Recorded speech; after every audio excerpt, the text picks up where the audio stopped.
നമസ്കാരം. എല്ലാ പ്രേക്ഷകർക്കും കണ്ണൂർ വിഷൻ BMH ക്വസ്റ്റ്യൻ അവറിലേക്ക് സ്വാഗതം. ഇന്ന് ക്വസ്റ്റ്യൻ അവറിൽ നമ്മളോടൊപ്പം അതിഥിയായുള്ളത് CPM സംസ്ഥാന കമ്മിറ്റി അംഗവും ക്ലേ ആൻഡ് സെറാമിക്സ് ലിമിറ്റഡിൻ്റെ ചെയർമാനുമായ മുൻ MLA TV രാജേഷാണ്.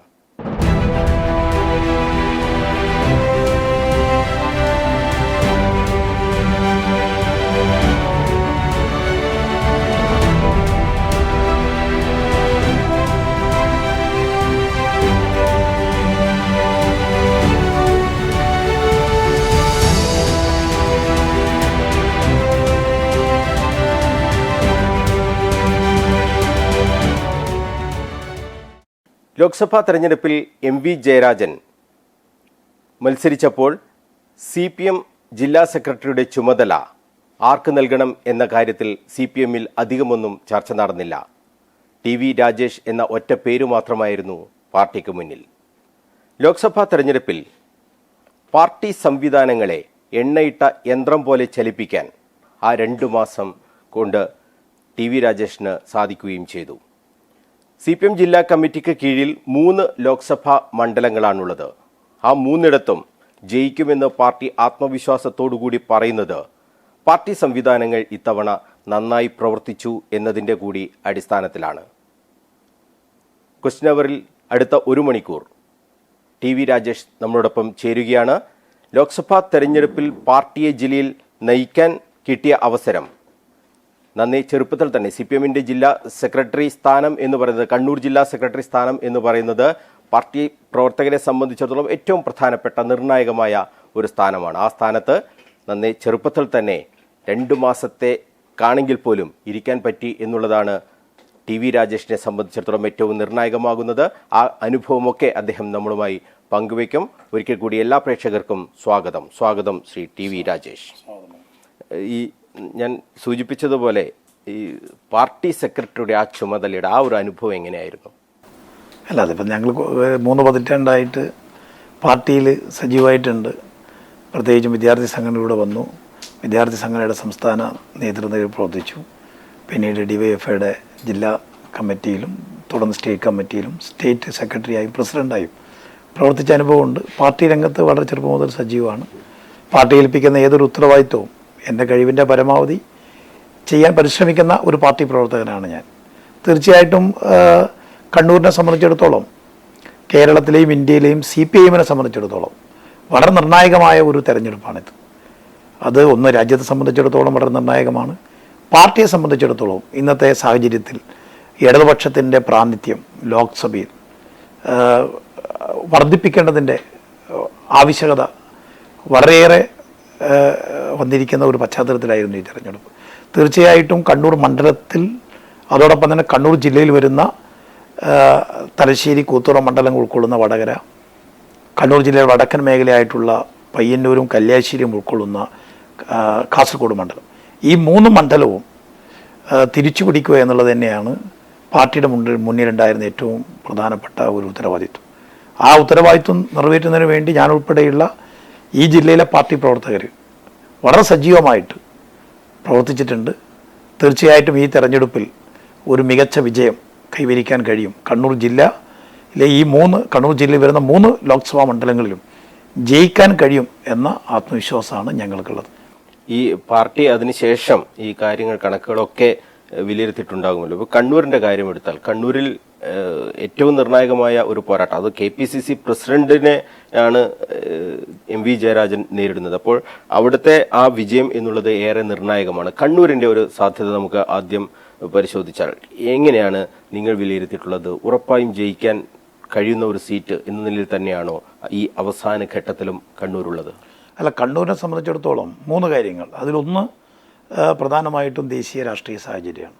ഇപ്പോൾ ദേശീയ തലത്തിൽ കോൺഗ്രസ് പ്രത്യേകിച്ചും BJP സർക്കാരിനെ എതിർക്കുന്ന കാര്യത്തിൽ BJP സർക്കാരിൻ്റെ വർഗീയ അജണ്ടകൾ പാർലമെൻറ്റിനകത്തും പുറത്തും ശരിയായ വിധം തുറന്നു കാണിക്കുന്നതിൽ, പാർലമെൻറ്റിനകത്ത് അതിനെതിരായി ശക്തമായ പോരാട്ടം ഉയർത്തിക്കൊണ്ടുവരുന്ന കാര്യത്തിലൊക്കെ കോൺഗ്രസ് എന്ന് പ്രതീക്ഷിച്ചതുപോലെയുള്ള ഒരു ഇടപെടൽ ഉണ്ടായിട്ടില്ല എന്നുള്ളതൊരു യാഥാർത്ഥ്യമാണ്.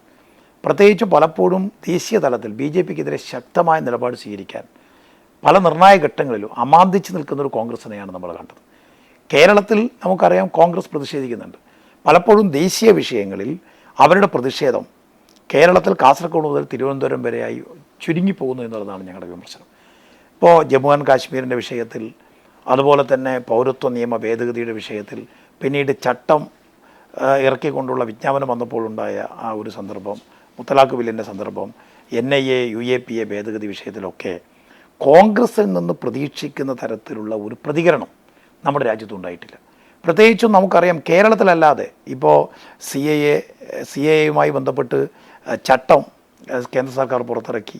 അത് പ്രത്യേകിച്ചും ഈ ഇലക്ഷൻ മുന്നിൽ കണ്ടുകൊണ്ടാണ്. ഇലക്ഷൻ സജീവ ചർച്ചയാക്കി മാറ്റുക എന്നുള്ളതാണ്. ജനങ്ങളെ മതത്തിൻ്റെ പേരിൽ ഭിന്നിപ്പിച്ച് രാഷ്ട്രീയ മുതലെടുപ്പ് നടത്താനുള്ള നീക്കമാണ് നരേന്ദ്രമോദി സർക്കാർ നടത്തിയത്. പക്ഷേ പ്രതിഷേധം കേരളത്തിലാണ് കോൺഗ്രസ് സംഘടിപ്പിച്ചത്. മറ്റ് ഇന്ത്യയിൽ കോൺഗ്രസിന് സ്വാധീനമുള്ള മേഖലയിൽ, ഇന്ത്യയിലെ പ്രധാന നഗരങ്ങളിലൊന്നും ഇത്തരം വിഷയങ്ങളിൽ ജനങ്ങളെ ഇറക്കിക്കൊണ്ട് ഒരു പ്രതിഷേധം ഉയർത്തിക്കൊണ്ടുവരാൻ കോൺഗ്രസ് തയ്യാറായിട്ടില്ല. അതുപോലെ തന്നെ നമുക്കറിയാം രാജ്യത്തെ ജനങ്ങളെ ബാധിക്കുന്ന കാർഷിക മേഖലയിലെ പ്രത്യേകിച്ചും കോർപ്പറേറ്റ് വൽക്കരണം സമ്പൂർണ്ണമാക്കുന്ന 3 നിയമങ്ങൾ കൊണ്ടുവന്നു. പ്രാദേശിക ചന്തകൾ ഇല്ലാതാക്കുന്നത്, ഒരു രാജ്യം ഒരു കാർഷിക കമ്പോളം എന്ന രൂപത്തിലേക്കാണ് ഈ 3 നിയമങ്ങളിലൂടെ കേന്ദ്ര സർക്കാർ ലക്ഷ്യമിട്ടത്. ആ നിയമം വന്നപ്പോഴും അതിനെ ശക്തമായി എതിർക്കാൻ കോൺഗ്രസ് തയ്യാറായില്ല. തൊഴിലാളികളുടെ അവകാശങ്ങൾ കവരുന്ന പ്രത്യേകിച്ചും ചെറുകിട വ്യവസായ സ്ഥാപനങ്ങളിൽ ഒരു തൊഴിൽ പ്രൊട്ടക്ഷനും ഭാവിയിൽ ഉണ്ടാകാത്ത വിധത്തിൽ ഉടമകൾക്ക് അനുകൂലമായ വിധത്തിൽ തൊഴിൽ നിയമങ്ങളിൽ വലിയ പൊളിച്ചെഴുത്ത് നടത്തി. അവിടെയും കോൺഗ്രസിൻ്റെ ഭാഗത്ത് ശക്തമായ പ്രതിഷേധം വന്നില്ല.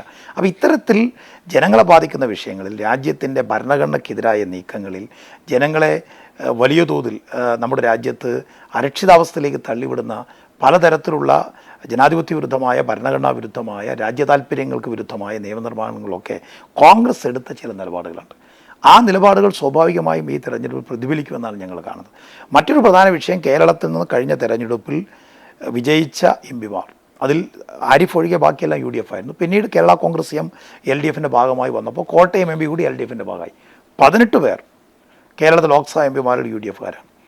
കേരളത്തിൻ്റെ താല്പര്യങ്ങൾ പാർലമെൻറ്റ് ഉന്നയിക്കുന്ന കാര്യത്തിൽ, കേരളത്തിൻ്റെ താല്പര്യങ്ങൾക്ക് വേണ്ടി പാർലമെൻറ്റിൽ ശബ്ദം ഉയർത്തുന്ന കാര്യത്തിലൊക്കെ MP മാർ ദയനീയ പരാജയമായിരുന്നു. ഇപ്പോൾ നമുക്കറിയാം കേരളത്തിനെതിരായിട്ട് ഡൽഹിയിൽ പ്രകടനം നടത്തിയ MP മാർ, SFIക്കെതിരെ SFIയെ നിരോധിക്കണമെന്ന് ആവശ്യപ്പെട്ട് അവിടെ പ്രമേയം അവതരിപ്പിച്ച കേരളത്തിലെ ലോക്സഭാ MP മാരുണ്ട്. പക്ഷെ ഒരു ഘട്ടത്തിലും കേന്ദ്ര ഗവൺമെൻറ് നമ്മുടെ അവകാശങ്ങൾ നിഷേധിക്കുമ്പോൾ, ഇപ്പോൾ നമുക്കറിയാം നികുതി വീതം, നമുക്ക് കേരളത്തിന് അവകാശപ്പെട്ട നികുതി വീതം കുറച്ചപ്പോൾ, അതോടൊപ്പം നമ്മുടെ കടമെടുപ്പ് പരിധിയിൽ കേന്ദ്രം കൈവച്ചപ്പോൾ, ഇങ്ങനെ കേരളത്തെ സാമ്പത്തികമായി ഞെരുക്കുന്ന പല നിലപാടുകളും കേന്ദ്രം സ്വീകരിച്ച അത്തരം ഘട്ടങ്ങളിൽ കേരളത്തിൻ്റെ താല്പര്യം ഉയർത്തിപ്പിടിക്കാൻ നമ്മുടെ MP മാർ തയ്യാറായിട്ടില്ല. ഈ വിഷയം സ്വാഭാവികമായിട്ടും തെരഞ്ഞെടുപ്പിൽ ശക്തമായി പ്രചരിപ്പിക്കാൻ ഞങ്ങൾ കഴിഞ്ഞിട്ടുണ്ട്. മൂന്നാമത്തെ ഘടകം എന്ന് പറയുന്നത് കണ്ണൂർ MP.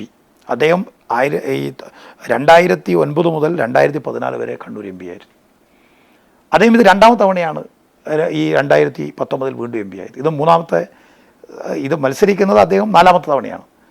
അപ്പോൾ ഒരു MP എന്ന നിലയിൽ അദ്ദേഹത്തിൻ്റെ പെർഫോമൻസ്, ഉദാഹരണത്തിന് നമ്മളെ മണ്ഡലത്തെ ബാധിക്കുന്ന, കണ്ണൂർ മണ്ഡലത്തെ ബാധിക്കുന്ന ഒരുപാട് വിഷയങ്ങളുണ്ട്. ഇപ്പോൾ പ്രത്യേകിച്ചും മലയോര മേഖലയിൽ നിലവിലുള്ള ഈ വന സംരക്ഷണ നിയമം, ഈ വനസംരക്ഷണ നിയമത്തിൽ അടുത്ത കാലത്തായി UPA സർക്കാരിൻ്റെ കാലത്ത് വന്ന ഭേദഗതി, അപ്പോൾ ആ ഭേദഗതിയോടുകൂടി ആ നിയമം കുറേ കൂടി ശക്തമായി. അതോടുകൂടി ഇപ്പോൾ എന്താണെന്ന് വെച്ചാൽ വന്യജീവികൾ പെരുകുന്നു, അവരുടെ ശല്യം സഹിക്കാനാകാതെ കർഷകരും അവിടുത്തെ തദ്ദേശവാസികളും പൊറുതിമുട്ടുന്നു. അപ്പോൾ ഇത്തരം വിഷയങ്ങൾ പാർലമെൻറ്റിൽ കൊണ്ടുവരാൻ, അവിടെ ഉന്നയിക്കാൻ അതിനൊന്നും തന്നെ MP തയ്യാറായിട്ടില്ല. തീരദേശ പരിപാലന നിയമവുമായി ബന്ധപ്പെട്ട് CRZ വിഷയത്തിൽ MP ഇടപെടൽ, ഇത്തരത്തിലുള്ള വിഷയങ്ങൾ MP ഇടപെട്ടിട്ടില്ല. ഒരു MP ഒരു പെർഫോമൻസ് അനുഭവിക്കാത്തൊരു മണ്ഡലമായിരുന്നു. MP ഇല്ലായ്മയായിരുന്നു ഈ മണ്ഡലത്തിൽ 5 വർഷം ജനങ്ങൾ മുന്നിലെ പ്രധാന വിഷയം എന്ന് പറയുന്നത്. ഇപ്പോൾ പ്രത്യേകിച്ചും നമ്മുടെ 12ഓളം ആളുകളെ കാട്ടാന ചവിട്ടിക്കൊന്ന സന്ദർഭമുണ്ടായി ഇരിട്ടി പേരാവൂർ മേഖലയിൽ. അവിടെ ഒരു തവണയെങ്കിലും പോകാൻ, ഈ വിഷയം ഒരു വലിയ ഇഷ്യൂ ആക്കിയോ നാഷണൽ ഇഷ്യൂ ആക്കിയിട്ട് കൊണ്ടുവരാൻ, പാർലമെൻറ്റിൽ ഉന്നയിക്കാൻ, പ്രത്യേകിച്ചും ഈ വനാതിർത്തികളിൽ കഴിയുന്ന ജനങ്ങളെ സംബന്ധിച്ചിടത്തോളം അവരുടെ ജീവനും സ്വത്തിനും സംരക്ഷണം ഉറപ്പാക്കാൻ ആവശ്യമായ വിധത്തിൽ ഇതിൻ്റെ ഒരു തീഷ്ണത പാർലമെൻറ്റ് അറിയിക്കുന്ന കാര്യത്തിൽ ഒരിക്കൽ പോലും അദ്ദേഹം തയ്യാറായിട്ടില്ല എന്നുള്ളതാണ്. അതോടൊപ്പം MP ഫണ്ട്, ഓരോ MPക്കും ലഭിക്കുന്ന MP ലാഡ്സ്, MPയുടെ പ്രാദേശിക വികസന ഫണ്ട്, അതിൻ്റെ വിനിയോഗത്തിലും കേരളത്തിൽ ഏറ്റവും പുറകിൽ നിൽക്കുന്ന MP ആണ് കണ്ണൂർ MP എന്ന് പറയുന്നത്. അപ്പോൾ ജനകീയ വിഷയങ്ങൾ പാർലമെൻറ്റ് ഉന്നയിക്കുന്നതിൽ MPയുടെ ഭാഗത്തുനിന്നുണ്ടായിട്ടുള്ള ഗുരുതരമായ അലംഭാവം, അതോടൊപ്പം തന്നെ നമ്മുടെ ഈ MPക്ക് ന്യായമായി ലഭിക്കുന്ന ഫണ്ട് പോലും ജനങ്ങൾക്ക് അവകാശപ്പെട്ട ഫണ്ട്, 7 മണ്ഡലത്തിന് അവകാശപ്പെട്ട ഫണ്ട്, ആ ഫണ്ട് ഫലപ്രദമായി വിനിയോഗിക്കുന്ന കാര്യത്തിൽ വളരെ ഗുരുതരമായ പോരായ്മയാണ് എം പിയുടെ ഭാഗത്തുണ്ടായിട്ടുള്ളത്. ഇത് നല്ല നിലയിൽ നമുക്ക് ചർച്ചയാക്കാൻ വേണ്ടി കഴിഞ്ഞിട്ടുണ്ട്. Kannur M P KPCC പ്രസിഡൻ്റാണ്. അദ്ദേഹം നേരത്തെ ഇവിടെ MLA ആയിരുന്നു, സംസ്ഥാന മന്ത്രിയായിരുന്നു, അദ്ദേഹം നേരത്തെ MP ആയിരുന്നു. ഇതൊക്കെ ഞങ്ങൾക്കറിയാം. അപ്പോൾ ഞങ്ങൾ കുറച്ച് കാണുന്നില്ല. പക്ഷേ UDF പോലും MPയോട് UDF പ്രവർത്തകർക്ക് പോലും താല്പര്യമില്ലായിരുന്നു എന്നുള്ളൊരു യാഥാർത്ഥ്യം. ഇപ്പോൾ ചെങ്ങളായിൽ നമ്മൾ കണ്ടു, UDF പ്രവർത്തകർ തന്നെ MPയെ തടഞ്ഞു നിർത്തുന്ന, പിന്നെ ജനങ്ങളുടെ പ്രതിഷേധത്തിന് മുന്നിൽ യഥാർത്ഥത്തിൽ MP ആകെ പരിഹാസനായി തീരുന്ന കാഴ്ചകൾ നമ്മൾ ഈ മണ്ഡലത്തിൽ കണ്ടിട്ടുണ്ട്. അപ്പോൾ ഇത് ഈ മണ്ഡലത്തിൽ കൃത്യമായി പ്രതിഫലിച്ചിട്ടുണ്ട്. മാത്രമല്ല ഇപ്പോൾ നമുക്കറിയാം UDF ശക്തി കേന്ദ്രങ്ങളാണ് ഒന്ന് ഇരിക്കൂർ മണ്ഡലം. 19 ഇലക്ഷനേക്കാൾ 9,000-ഓളം വോട്ട് പോളിംഗ് കുറവാണ്. അതുപോലെ പേരാവൂരിൽ പോളിംഗ് കുറവാണ്. മാത്രമല്ല UDF കേന്ദ്രത്തിൽ ഈ തെരഞ്ഞെടുപ്പിൽ യാതൊരു തരത്തിലുള്ള ഒരു ആവേശകരമായ ഒരു ഒരു ഒരു ഒരു പ്രതികരണവും തെരഞ്ഞെടുപ്പിൽ പൊതുവിൽ കണ്ടിട്ടില്ല എന്നതുകൂടി നാം കൂട്ടി വായിക്കേണ്ടതായിട്ടുണ്ട്. അപ്പോൾ മണ്ഡലത്തിലെ ജനങ്ങൾ സിറ്റിംഗ് MPയെ വെറുത്തിരിക്കുന്നു എന്നുള്ളതാണ് ഇത് കാണിക്കുന്നത്. ഈ ഘടകങ്ങളെല്ലാം പൊതുവിൽ LDF വളരെ അനുകൂലമാണ്. ഞങ്ങളുടെ LDF സ്ഥാനാർത്ഥി CPM ജില്ലാ സെക്രട്ടറി സഖാവ് MP ജയരാജൻ, അദ്ദേഹം 2 ടേം MLA ആയിരുന്നു.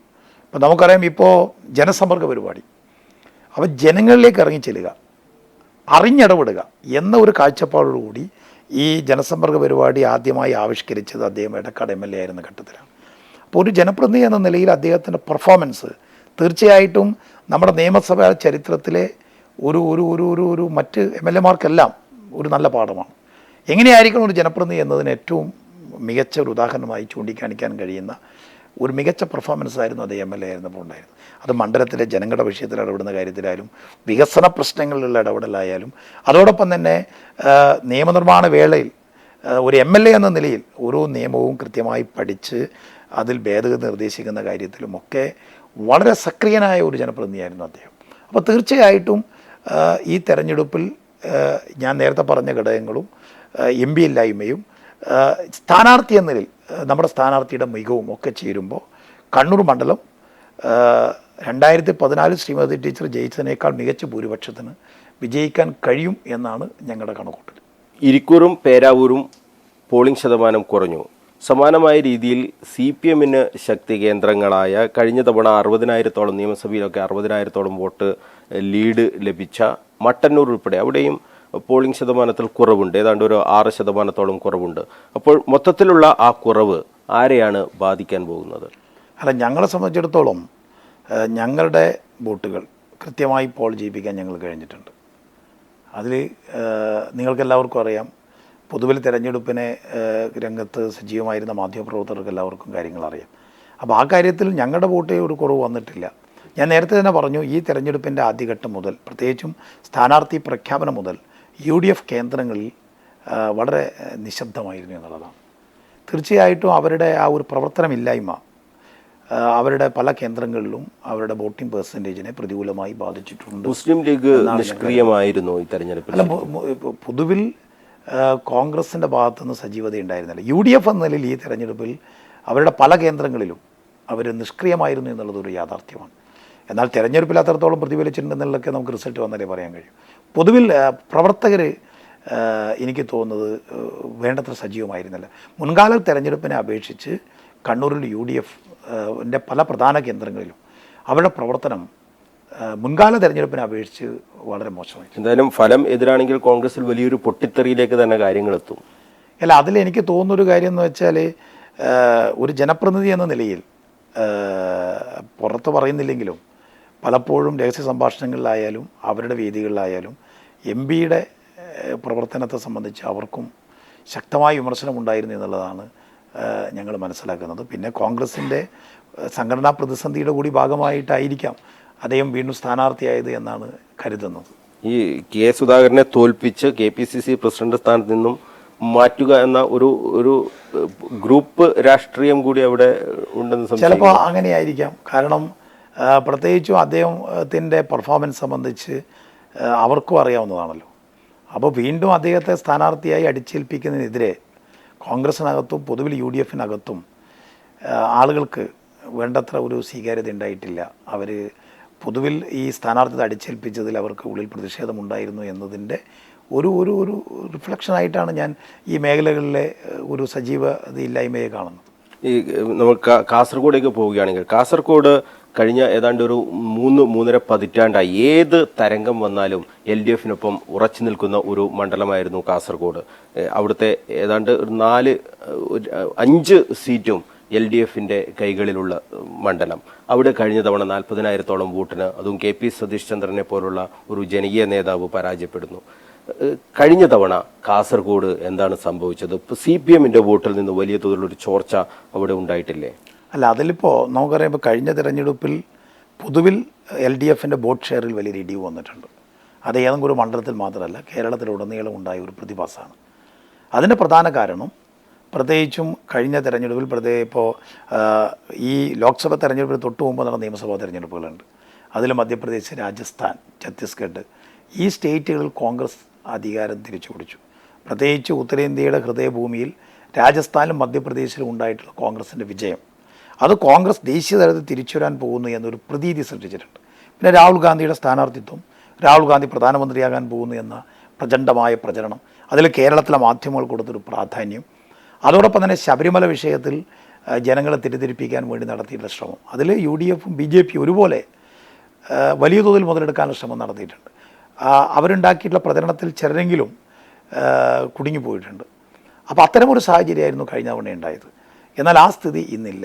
അന്ന് രാഹുൽ ഗാന്ധി പ്രധാനമന്ത്രിയാകാൻ പോകുന്നു എന്ന പ്രചരണവും ഞാൻ പറഞ്ഞ ശബരിമലയെ മുൻനിർത്തി നടത്തിയിട്ടുള്ള കടുത്ത ജനങ്ങൾക്കിടയിൽ ആശയക്കുഴപ്പമുണ്ടാക്കുന്ന പ്രചരണങ്ങളും കഴിഞ്ഞ തെരഞ്ഞെടുപ്പിൽ LDF-നെ ദോഷകരമായി ബാധിച്ച കാര്യങ്ങളാണ്. ആ സ്ഥിതി ഇത്തവണ ഇല്ല. അതിൻ്റെ പ്രധാന കാരണം എന്താണെന്ന് വെച്ചാൽ ദേശീയ തലത്തിൽ കോൺഗ്രസ് വളരെ ദുർബലമായിരിക്കും. ഇപ്പോൾ ഉത്തരേന്ത്യയിൽ അന്ന് കോൺഗ്രസ്സിന് പഞ്ചാബിൽ ഗവൺമെൻറ് ഉണ്ട്. പിന്നീട് 2018 ഡിസംബറിൽ നടന്ന തെരഞ്ഞെടുപ്പിൽ മധ്യപ്രദേശിൽ അവർ BJP-യെ തോൽപ്പിച്ചു, രാജസ്ഥാനിൽ അവർ BJP-യെ തോൽപ്പിച്ച് ഭരണം പിടിച്ചു, ഛത്തീസ്ഗഡിൽ അവർ അധികാരത്തിൽ വന്നു. ഇതായിരുന്നു ആ സാഹചര്യം. ഇന്നിപ്പോൾ ഉത്തരേന്ത്യയിൽ അവർക്ക് ഒരു സ്റ്റേറ്റ് ഗവൺമെൻറ് മാത്രമേ ഉള്ളൂ, അത് ഹിമാചൽ പ്രദേശിലാണ്. ഹിമാചൽ പ്രദേശിലെ സ്ഥിതി എന്താണെന്ന് വെച്ചാൽ കഴിഞ്ഞ രാജ്യസഭാ തെരഞ്ഞെടുപ്പിൽ ക്രോസ് വോട്ട് ചെയ്തു. കോൺഗ്രസിൻ്റെ ദേശീയ നേതാവും വക്താവുമായ അഡ്വക്കേറ്റ് അഭിഷേക് സിംഗ്വിയാണ് ജയിക്കേണ്ടിയിരുന്നത്. അപ്പോൾ അദ്ദേഹത്തിന് പകരം ജയിച്ചത് BJP-യാണ്. അപ്പോൾ ഇതിനെ തുടർന്ന് ഇപ്പോൾ സാങ്കേതികമായി ഗവൺമെൻറ് തുടരുന്നുണ്ടെങ്കിലും ഭൂരിപക്ഷം നഷ്ടമായിരിക്കുകയാണ് ഹിമാലയ. ഏത് നിമിഷവും സർക്കാർ നിലമ്പത്താവുന്ന ഒരു സ്ഥിതിയാണ്. അപ്പോൾ ദേശീയ തലത്തിൽ കോൺഗ്രസ് ദുർബലമായൊരു സാഹചര്യം ഇന്നുണ്ട്. പ്രത്യേകിച്ചും നമുക്കറിയാം, ഇന്ന് ഇന്ത്യ മുന്നണി എന്ന് പറയുന്നൊരു സഖ്യം ഉണ്ടാക്കി, ആ സഖ്യത്തിൻ്റെ ഭാഗമായി നിൽക്കുന്ന ഒരു പാർട്ടിയാണ് CPIM. 10-27 പാർട്ടികൾ. യഥാർത്ഥത്തിൽ ആ ഒരു മൂവ്മെൻറ്റ് വളരെ നല്ലതായിരുന്നു. പക്ഷേ കോൺഗ്രസ് എന്ന നിലയിൽ അതിന് നേതൃത്വം കൊടുക്കേണ്ട പാർട്ടി ഭോപ്പാലിലാണ് അതിൻ്റെ ആദ്യത്തെ റാലി വെച്ചത്. ആ റാലി പൊളിച്ചത് കമൽനാഥാണ്. അഖിലേന്ത്യാ നേതൃത്വത്തിന് ഒന്നും ചെയ്യാൻ പറ്റിയില്ല. അപ്പോൾ അന്ന് ഇന്ത്യ മുന്നണി രൂപീകരിച്ച്, എൻ്റെ ഓർമ്മ ശരിയാണെങ്കിൽ സെപ്റ്റംബർ മാസമാണ് രൂപീകരിച്ച്, ഇന്ത്യയിൽ ആദ്യത്തെ റാലി ഭോപ്പാലിൽ നടത്തുക, പിന്നെ നമ്മുടെ രാജ്യത്തെ പ്രധാന നഗരങ്ങളൊക്കെ റാലി നടത്തുക, അങ്ങനെ BJP ഗവൺമെൻറ്റിനെ ജനങ്ങളുടെ മുന്നിൽ തുറന്നു കാണിക്കുക, ഇതായിരുന്നു ഉദ്ദേശിച്ചത്. പക്ഷേ ആ നിലയിലേക്ക് ആ ക്യാമ്പയിൻ ഉയർത്തിക്കൊണ്ടുവരുന്നതിൽ കോൺഗ്രസ് നേതൃത്വത്തിന് താല്പര്യമുണ്ടായിരുന്നു. മാത്രമല്ല, രാഹുൽ ഗാന്ധിയെ സംബന്ധിച്ചിടത്തോളം അദ്ദേഹത്തിൽ നിന്ന് ജനങ്ങൾ പ്രതീക്ഷിക്കുന്ന ഒരു കാര്യമുണ്ട്. ഈ തെരഞ്ഞെടുപ്പിൻ്റെ ഘട്ടത്തിൽ അദ്ദേഹം ഓരോ സംസ്ഥാനത്തിലും പോയി BJP വിരുദ്ധ കക്ഷികളെ മുഴുവൻ അണിനിരത്തി BJP വിരുദ്ധ വോട്ടുകൾ സമാഹരിച്ച് BJP-യെ തോൽപ്പിക്കുക എന്ന ഇന്ത്യ മുന്നണിയുടെ ലക്ഷ്യം, ആ ലക്ഷ്യം സാക്ഷാത്കരിക്കുന്നതിന് വേണ്ടിയിട്ടുള്ള ഒരു ഇനീഷ്യേറ്റീവ് കോൺഗ്രസ് പാർട്ടിയുടെ അപ്രഖ്യാപിത നേതാവെന്നോ അപ്രഖ്യാപിത പ്രധാനമന്ത്രി സ്ഥാനാർത്ഥി എന്ന് അവർ വിശേഷിപ്പിക്കുന്ന, ഇന്ത്യ മുന്നണിക്ക് പ്രധാനമന്ത്രി സ്ഥാനാർത്ഥിയില്ല, രാഹുൽ ഗാന്ധിയുടെ ഭാഗത്ത് ഉണ്ടായിട്ടില്ല എന്നുള്ളത് വളരെ നിരാശാജനകമായൊരു കാര്യമാണ്. കാരണം അതായിരുന്നു കോൺഗ്രസ് എന്ന് ജനങ്ങൾ പ്രതീക്ഷിച്ചത്. അപ്പോൾ ഇത്തരം കാര്യത്തിൽ ഒരു ഒളിച്ചുകളി പലപ്പോഴും ഒരു വേണ്ടത്ര കോൺഗ്രസിൻ്റെ ഭാഗത്ത് ഉണ്ടാകുന്നില്ല. കോൺഗ്രസ് ഇത്തരം ഒരു നിലപാടാണ് പലപ്പോഴും സംശയത്തിനിടയാക്കുന്നത്. അതാണ് ഞങ്ങൾ ചൂണ്ടിക്കാണിച്ചിട്ടുള്ള കാര്യം. അപ്പോൾ കോൺഗ്രസ്സിന് ദേശീയ തലത്തിൽ 2019 ഒരു ഒരു ഒരു ദേശീയ തലത്തിൽ ഉണ്ടായിട്ടുള്ള ആ ഒരു പ്രൊമിനൻസ്, ആ ഒരു പ്രാധാന്യം ഈ തെരഞ്ഞെടുപ്പിൽ ഇല്ല എന്ന് നമ്മൾ കാണും. അപ്പോൾ ഇന്നത്തെ സാഹചര്യത്തിൽ ഇന്ത്യ മുന്നണിയിൽപ്പെടുന്ന ഇന്ത്യ മുന്നണിയുമായി സഹകരിക്കുന്ന പാർട്ടികളെല്ലാവരും പരമാവധി സീറ്റുകൾ അവരുടെ സ്റ്റേറ്റുകളിൽ നിന്ന് സമാഹരിക്കും. അതിനുശേഷം തെരഞ്ഞെടുപ്പിന് ശേഷം തുടർ ഗവൺമെൻറ്റിനെക്കുറിച്ച്, ഒരു ഗവൺമെൻറ് രൂപീകരിക്കേണ്ട കാര്യങ്ങളെക്കുറിച്ച് ആലോചിക്കുക. ഇതാണ് ഇന്ത്യ മുന്നണിയുടെ ഒരു തീരുമാനം എന്നുള്ളതാണ് നമ്മൾ മനസ്സിലാക്കുന്നത്. അപ്പോൾ ദേശീയ തലത്തിൽ കോൺഗ്രസ് ദുർബലമായൊരു തെരഞ്ഞെടുപ്പ്. അപ്പോൾ അതുകൊണ്ട് തന്നെ 2019 സ്ഥിതി ഒരു കാരണവശാലും ഇവിടെ ഉണ്ടാവില്ല. അന്ന് ഈ ഒരു സാഹചര്യം വന്നപ്പോൾ LDF-ന് വോട്ട് ചെയ്യുന്ന ഒരുപാട് കുറേ ആളുകൾ അപ്പുറത്ത് വോട്ട് ചെയ്തിട്ടുണ്ട്. അത് പ്രത്യേകിച്ച് മൈനോറിറ്റി മേഖലയിലെ നല്ലൊരു ശതമാനം LDF വോട്ടുകൾ അപ്പുറത്തേക്ക് പോകാൻ അത് ഇടയാക്കിയിട്ടുണ്ട്. നേരത്തെ പറഞ്ഞ ശബരിമല വിഷയത്തിലും കുറച്ച് വോട്ടുകൾ നഷ്ടമാകാനാണ് ആ പ്രചരണം മൂലം.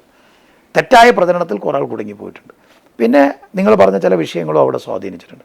കാസർഗോഡിനെ സംബന്ധിച്ചിടത്തോളം കേരളത്തിൽ നോക്കുമ്പോൾ LDFൻ്റെ വോട്ട് ഷെയറിൽ കുറവ് വരാത്തൊരു മണ്ഡലമാണ്. കാരണം 39.5%, ഏതാണ്ട് 40%-അടുത്ത് വോട്ട് LDFന് 30% വോട്ടാണ് കിട്ടിയത് കഴിഞ്ഞ ലോക്സഭാ തെരഞ്ഞെടുപ്പിൽ. വോട്ട് ഷെയറിൽ കുറവ് വന്നിട്ടില്ല. പക്ഷേ LDF പിടിച്ചതിനേക്കാൾ കൂടുതൽ വോട്ടുകൾ ഈ ധ്രുവീകരണത്തിൻ്റെ ഭാഗമായിട്ട് കഴിഞ്ഞ തെരഞ്ഞെടുപ്പിൽ ഞാൻ പറഞ്ഞ പ്രത്യേക സാഹചര്യത്തിൽ UDF ലഭിച്ചു എന്നുള്ളതാണ്. ഇത്തവണ ആ സ്ഥിതി ഉണ്ടാവില്ല. എന്തായാലും കാസർഗോഡ് തിരിച്ചു പിടിക്കുക എന്ന് പറയുന്നത് LDFനെ സംബന്ധിച്ചിടത്തോളം അത് ഒരു പ്രസ്റ്റീജിയസ് ആയിട്ടുള്ളൊരു കാര്യമാണ്. ഇത്തവണ ഈ കാര്യങ്ങൾ മുൻകൂട്ടി കണ്ടുകൊണ്ട് നല്ല നിലയിൽ പ്രവർത്തിച്ചിട്ടുണ്ട്. മാത്രമല്ല ഇപ്പോൾ P. കരുണാകരേട്ടൻ MP ആയിരുന്ന ഘട്ടത്തിൽ കൊണ്ടുവന്ന ഒരുപാട് വികസന പ്രവർത്തനങ്ങളുണ്ട്. നമുക്കറിയാം ഇപ്പോൾ സെൻട്രൽ യൂണിവേഴ്സിറ്റി വന്നു, എൻഡോസൾഫാൻ പാക്കേജ് കൊണ്ടുവരാൻ വേണ്ടി കഴിഞ്ഞു, അതുപോലെ തന്നെ മേൽപ്പാലങ്ങൾ വന്നു. ഇതൊക്കെ കരുണാകരൻ MP ആയിരുന്ന കാലത്താണ്. ഇതേ MP ആയ 5 വർഷക്കാലം ഒരു MP എന്ന നിലയിൽ ഇപ്പോൾ ഒരു പ്രൊജക്റ്റ് തയ്യാറാക്കി അത് കേന്ദ്ര ഗവൺമെൻറ് സമർപ്പിച്ച് ആ പ്രൊജക്റ്റ് കൊണ്ടുവരുന്നതിന് വേണ്ടി ഒരു MP എന്ന നടത്തേണ്ട ഒരു ഇടപെടൽ. അങ്ങനെ ഒരു പ്രൊജക്റ്റും അദ്ദേഹത്തിന് ചൂണ്ടിക്കാണിക്കാൻ MP ഫണ്ട് വിനിയോഗത്തിൽ പോലും അദ്ദേഹം വളരെ പുറകിലാണ്. ആകെ ചെയ്തൊരു കാര്യം ഹൈമാസ്റ്റ് ലൈറ്റാണ്. അദ്ദേഹം പറയുന്നത് വെളിച്ച വിപ്ലവം എന്നാണ്. പക്ഷേ ആ വെളിച്ച വിപ്ലവം പോലും ജനങ്ങൾക്ക് എന്നങ്ങ് ഉപകരിക്കുക എന്നുള്ളതല്ല, മറിച്ച് തൻ്റെ ഫോട്ടോ വെച്ച് ജംഗ്ഷനുകൾ തൻ്റേതായ ഒരു പ്രചരണം നടത്തുക എന്നതിലുപരി അദ്ദേഹത്തിന് അവകാശപ്പെടാൻ കാര്യമായ വികസനമൊന്നുമില്ല. ഇപ്പോൾ 2018 കേന്ദ്ര സംസ്ഥാന ഗവൺമെൻറ്റുകൾ സംയുക്ത പ്രൊജക്റ്റായിട്ട് നമ്മുടെ കണ്ണപുരം മുതൽ ഉപ്പള വരെ 6 റെയിൽവേ മേൽപ്പാലങ്ങൾ അന്ന് സാങ്ഷനായതാണ്. അതിന് അന്തിമ അനുമതി വാങ്ങിച്ചെടുക്കാൻ ഒരു MP എന്നില്ല അധികം ഇടപെട്ടിട്ടില്ല. ഏതെങ്കിലും തരത്തിലൊരു വികസന പ്രവർത്തനം ഇപ്പോൾ ഏതെങ്കിലും ഒരു സ്കീമിൽ ഒരു MP എന്നിൽ ഇടപെട്ട് ഇന്ന കാര്യം ഇന്ന മണ്ഡലത്തിൽ കൊണ്ടുവന്നു എന്ന് അദ്ദേഹത്തിന് അവകാശപ്പെടാൻ പറ്റിയിട്ടില്ല. അപ്പോൾ അദ്ദേഹം MP എന്നതിൽ പരാജയമായിരുന്നു. പിന്നെ നമ്മൾ തിരഞ്ഞെടുത്തത് പാർലമെൻറ്റിലേക്കാണ്.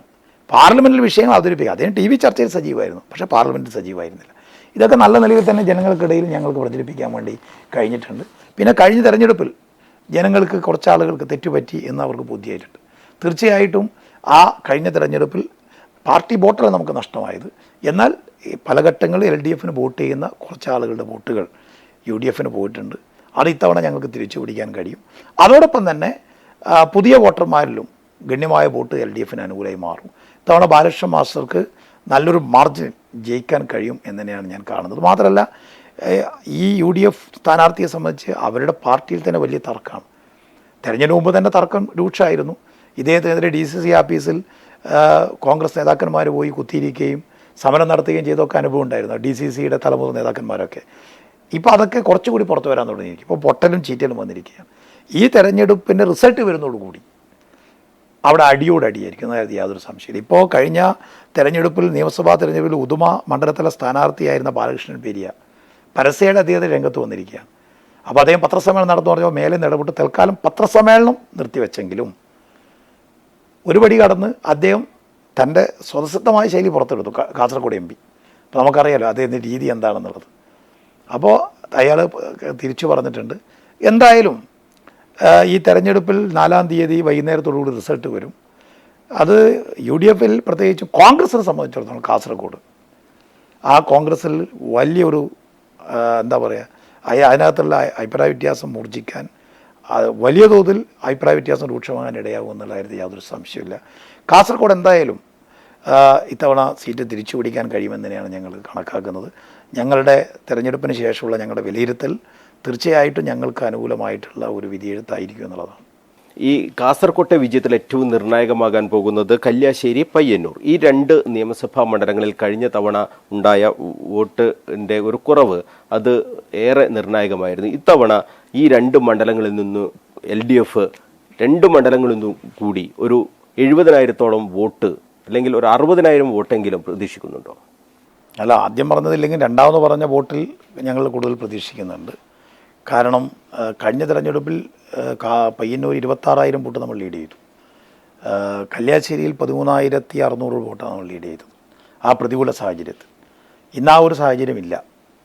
അപ്പോൾ ഇന്നത്തെ ഒരു സാഹചര്യത്തിൽ എന്തായാലും നമുക്ക് കഴിഞ്ഞ തവണ സ്വാഭാവികമായിട്ടും LDFന് ചെയ്തുകൊണ്ടിരുന്ന കുറച്ച് വോട്ടുകൾ നഷ്ടമായിട്ടുള്ളൊരു യാഥാർത്ഥ്യമാണ്. അതോടൊപ്പം തന്നെ ന്യൂനപക്ഷ വിഭാഗങ്ങൾക്കിടയിൽ കഴിഞ്ഞ തവണ ഒരു പോളറൈസേഷൻ UDFന് അനുകൂലമായിട്ടുണ്ടായിരുന്നു. ഇത്തവണ ആ സ്ഥിതിയില്ല. അതിപ്പോൾ നമുക്ക് എല്ലാവർക്കും ബോധ്യമുള്ളൊരു കാര്യമാണ്. മാത്രമല്ല കഴിഞ്ഞ തവണ UDF കേന്ദ്രത്തിലുണ്ടായ ഒരു ആവേശം ഈ തെരഞ്ഞെടുപ്പിൽ ഉണ്ടായിട്ടില്ല എന്നുള്ളത് നമ്മൾ കാണേണ്ടതായിട്ടുണ്ട്. തെരഞ്ഞെടുപ്പ് ഘട്ട ദിവസം അവർ സജീവമായിരുന്നെങ്കിലും പൊതുവിൽ പ്രചരണത്തിലൊന്നും ഇപ്പോൾ UDFൻ്റെ ചില മണ്ഡലങ്ങളിൽ കണ്ട ഒരു സജീവതയോ ഒരു പ്രചരണ കോലാഹലമോ ഒന്നും പല കേന്ദ്രങ്ങളും നമ്മൾ കണ്ടിട്ടില്ല. അപ്പോൾ ഇതെല്ലാം നമ്മൾ കണക്കിലെടുത്തുകൊണ്ടാണ് ഞങ്ങൾ പറയുന്നത്. എന്തായാലും തരക്കേടില്ലാത്തൊരു മാർജിൻ ഞങ്ങൾക്ക് ഈ 2 മണ്ഡലത്തിന് ലഭിക്കും. പയ്യന്നൂർ നല്ലൊരു ഭൂരിപക്ഷം ലഭിക്കും.